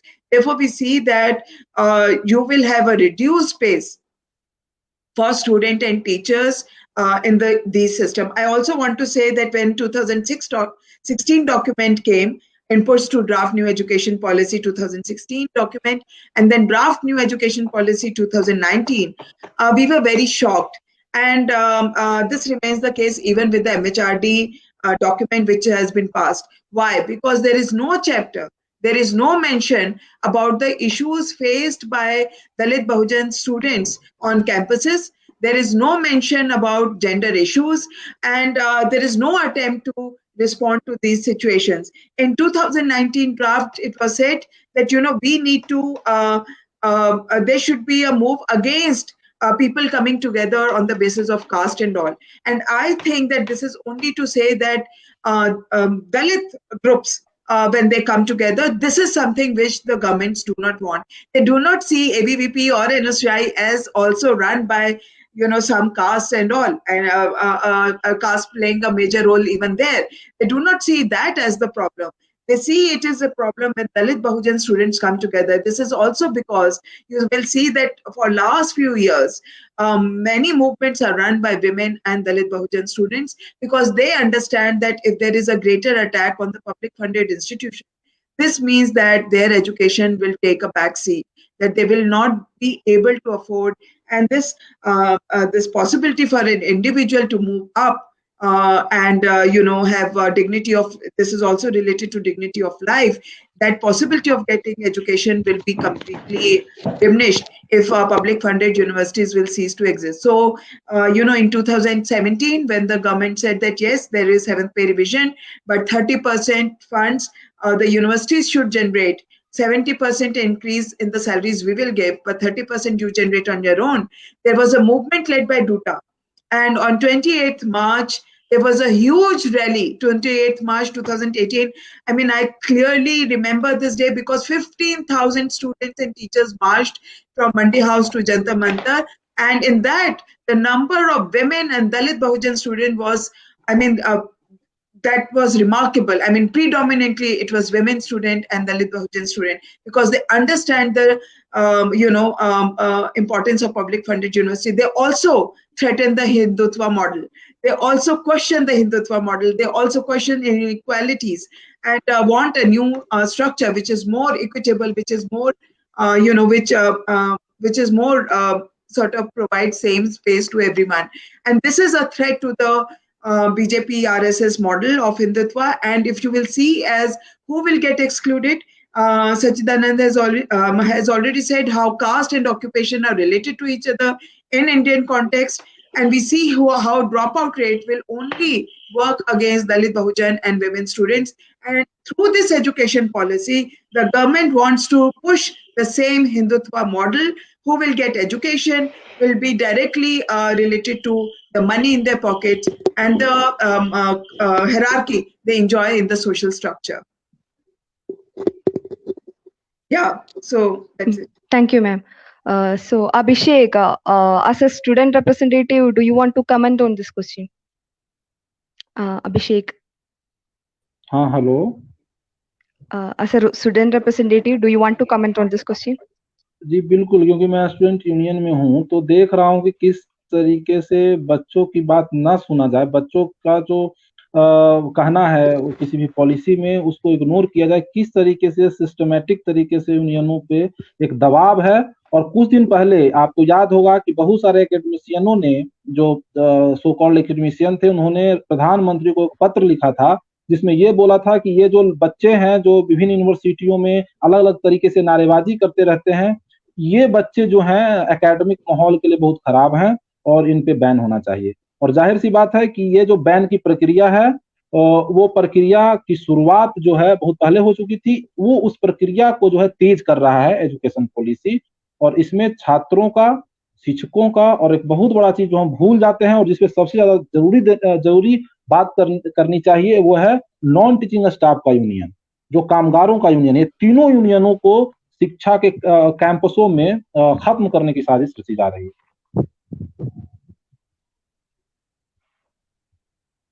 Hello. Yes. हाँ सिरा। Thank you. Yes, thank you, comrade. Let's move on to the next question now. So, Professor Sinha, can you read the question? It's a longish one, so for the terms like inclusive and holistic are repeatedly used in education policy. Don't you think that without a plan of action, with proper accountability, time frame, and plan, such terms remain vague terms? Right now, we are experiencing how much inclusive education system is when classes are going online for the luckiest few. Yeah, let me tell you, I mean, I have absolutely no doubts that, holistic is a term which can be interpreted in different ways. And so it will say, okay, it's personality building, it's knowledge production, it is technology and facilitating and whole lot of things. So yeah, one can talk on these, and therefore they want that the policy wants that everybody should have access to that in an inclusive manner. But these terms have been, as I said, they have been used in a very sugar-coated manner. The intentions are not to make education inclusive. The intention is primarily to make education, the mainstream education, the value-added education of a certain kind only for the handful of the people, and therefore it will remain exclusionary. So therefore, I really do not see that inclusive and holistic education. If you are interested in holistic education, let every child have the face-to-face education facilities being made available. Why do you want to close down schools? Why do you want to close down universities? You are talking about inclusiveness, and you want to close down a undergraduate college in the rural areas because it doesn't have an enrollment of 3,000 students. Now tell me, what is the number of students in the rural or in the states? What is the number of students enrolled in an undergraduate college? The average, in the education report published by NUPA, there is a chapter where I have contributed as to what is the average size of colleges, and you will see that the average size of colleges on an average for the country like India is about 5 to 700. This is about, so all these colleges will therefore will, in the name of consolidation, will be closed down. In the name of consolidation and rationalization, the schools will be closed down. So what are we really talking about? We are talking about education which will be designed for different classes of people, different segments of people differently. In that sense, it would be inclusive. It would not be inclusive where everybody will have the same kind of a recipe before them. So there will be food of different kinds. So some would have a very good kind of a food, somebody would not have such good kind of food. So there will be differential access. Now, because they would certainly like to prepare the cheap labor for the international market. That is where the goal is. The cheap labor will be available only when it has some kind of access to numbers and literacy, and that's why there is so much of emphasis on numeracy and literacy. So that is all that they're really interested in. So it's not holistic, certainly. It is the intention is basically to not make education system inclusive. Whatever inclusiveness we had through created through various kinds of struggles that the students and teachers and people of this country have certainly launched from time to time. There was so much that was really, I mean, it really took so many years for the RTE, Right to Education Act, to be enacted in this country, which happened in 2009 since independence. So we had directive policies for education, but we never had education as a right. It takes such a long period of time, and just 10 years time, this has become an eyesore for the ruling classes. So they want to dilute the provisions of the RTE. The RTE was not something which was meant for a certain class of people. It really said that this is the minimum infrastructure. So now, in the name of opening private sector, in the name of philanthropic, so they talk about PPP, a new term, which all that we understood of public-private partnership. Now they have removed private. There is not a mention of private term even once in the document. They call it philanthropic. तो ये लोक परोपकारी जो संस्थाएं हैं, अब इनके नाम पे बहुत कुछ होने वाला है, और ये तमाम सारी संस्थाएं, all these institutions will not remain open to any kind of an accountability. That is the worst part of it.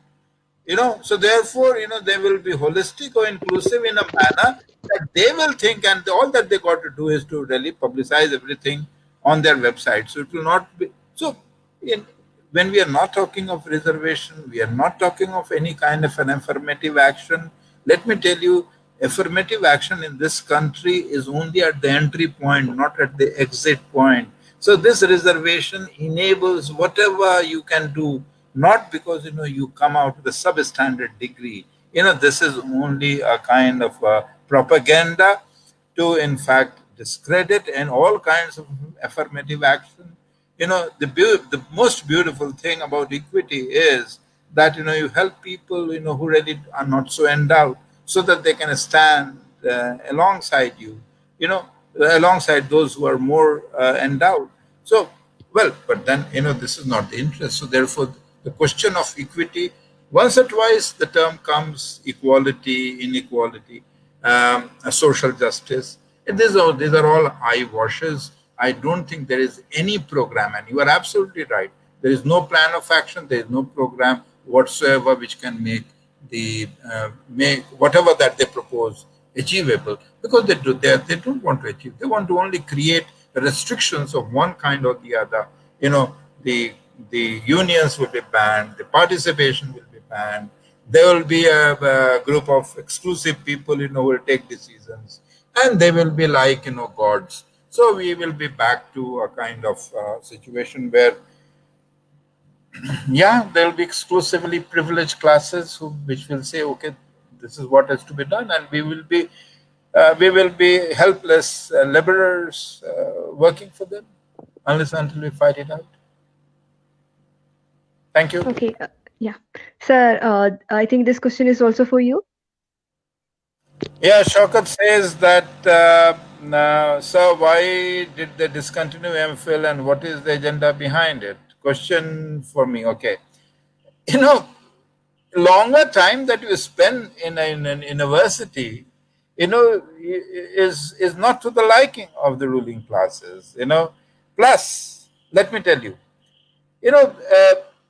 we have a privileged class which really doesn't want, these research degrees of 6 years or 7 years. They don't want to put that kind of a time. So they want to have everything at the push of a button.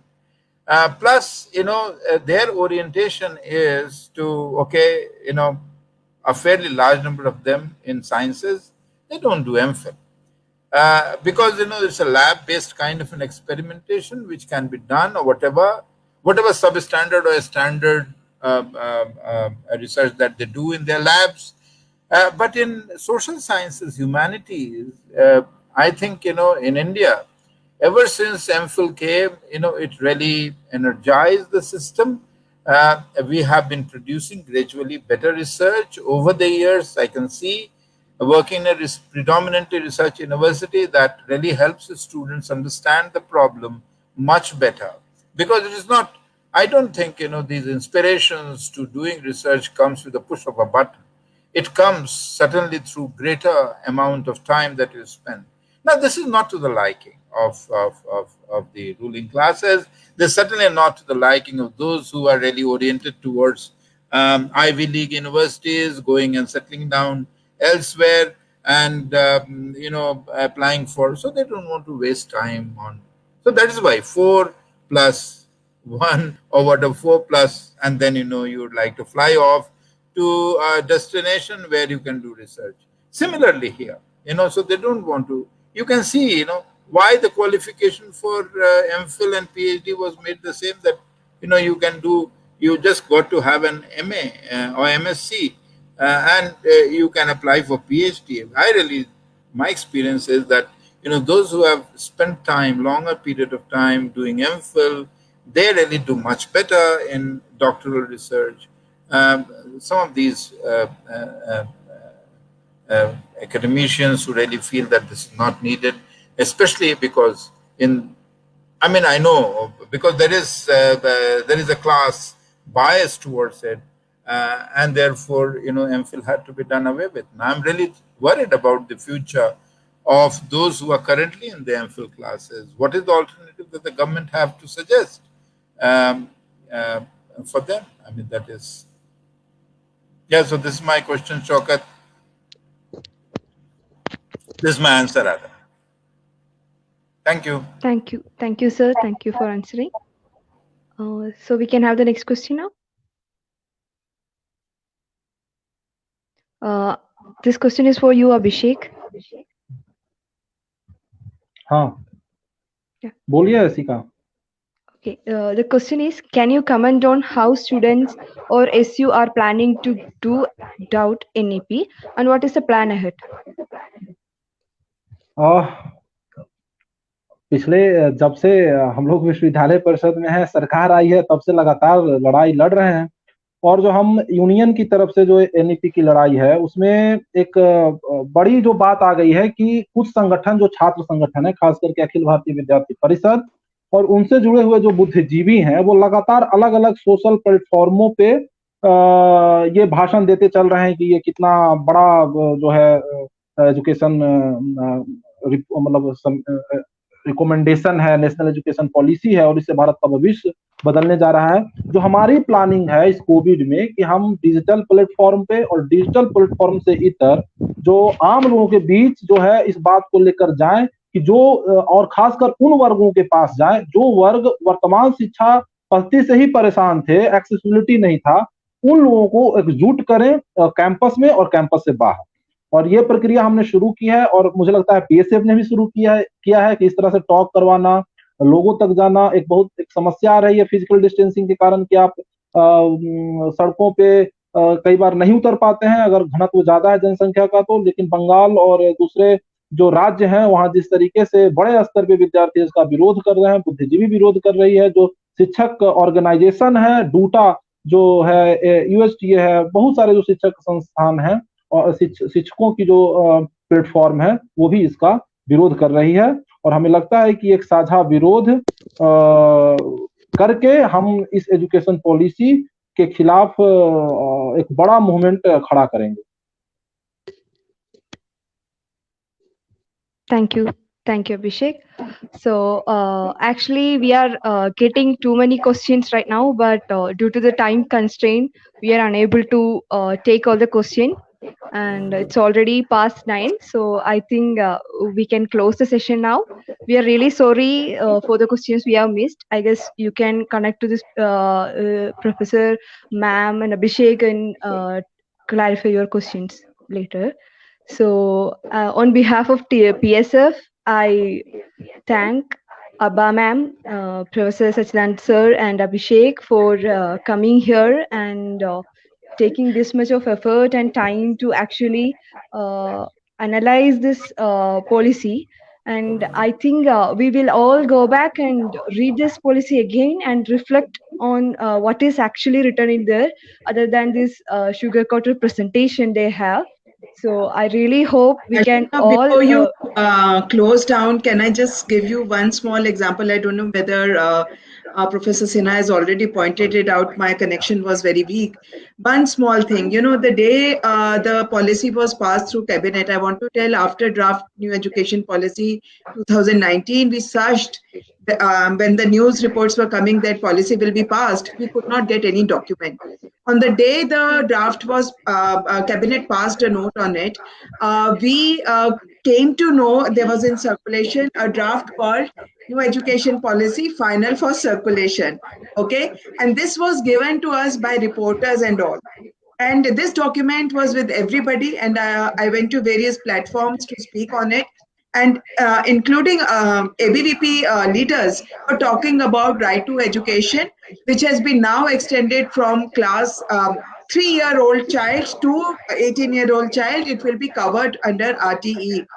And you know what happened the day after, I mean, yesterday morning on the MHRD, the 66-page document which is there, the word RTE, if you do Control F and want to find RTE, it is completely missing. It was present in the 2019 draft. It was also present in the 60-page document which was circulated amongst reporters. It was on page number 29, clause 8.8. But in the final document which was has been hosted on the MHRD website, this RTE is completely missing. There is no dilution as far as policy is concerned. It is not even acknowledging existence of RTE. This is how this government is moving, and we can only see that much more cheating is going to be there in times to come, and the only way forward is a joint movement by student, teachers, and parents. We need to save education in this country. With 50% population below the age of 25, the country will be completely going on a wrong track if public funded education, school, and universities are dismantled. That's it. But I want you people to Google and search for these documents. I can provide both the documents to you for you to see what kind of cheating this government is willing to do. Thank you. Sorry for stopping you in between, but I wanted to share this because No, so that's many very people, important. That's very including important. Yogendra Yadav, all educators were praising this government that it has covered from age 3 to 18, bachas are covered under RT, and finally this cheating has happened. Okay, the nation should know. Okay. Thank you, ma'am. Thank you for pointing out and highlighting the fact. So, as we all know, we have been going through this turbulent time in the corona time, and also now we have to fight so many things. Not only this corona, there is so much things more than that we have to fight, and we have to get connected. We have to stay connected, and we have to resist this every way possible. So, thank you for holding hands with us on this, and also thanking each of the panelists for coming here and taking this insightful session. And I Thank you. guess everybody would agree on this fact also. So thank you all. Thank you for creating this Thank you. Thank platform. you. Thank you. Thanks a Thank you, lot. Thanks a Asika, lot. और thank you Thank you. PSF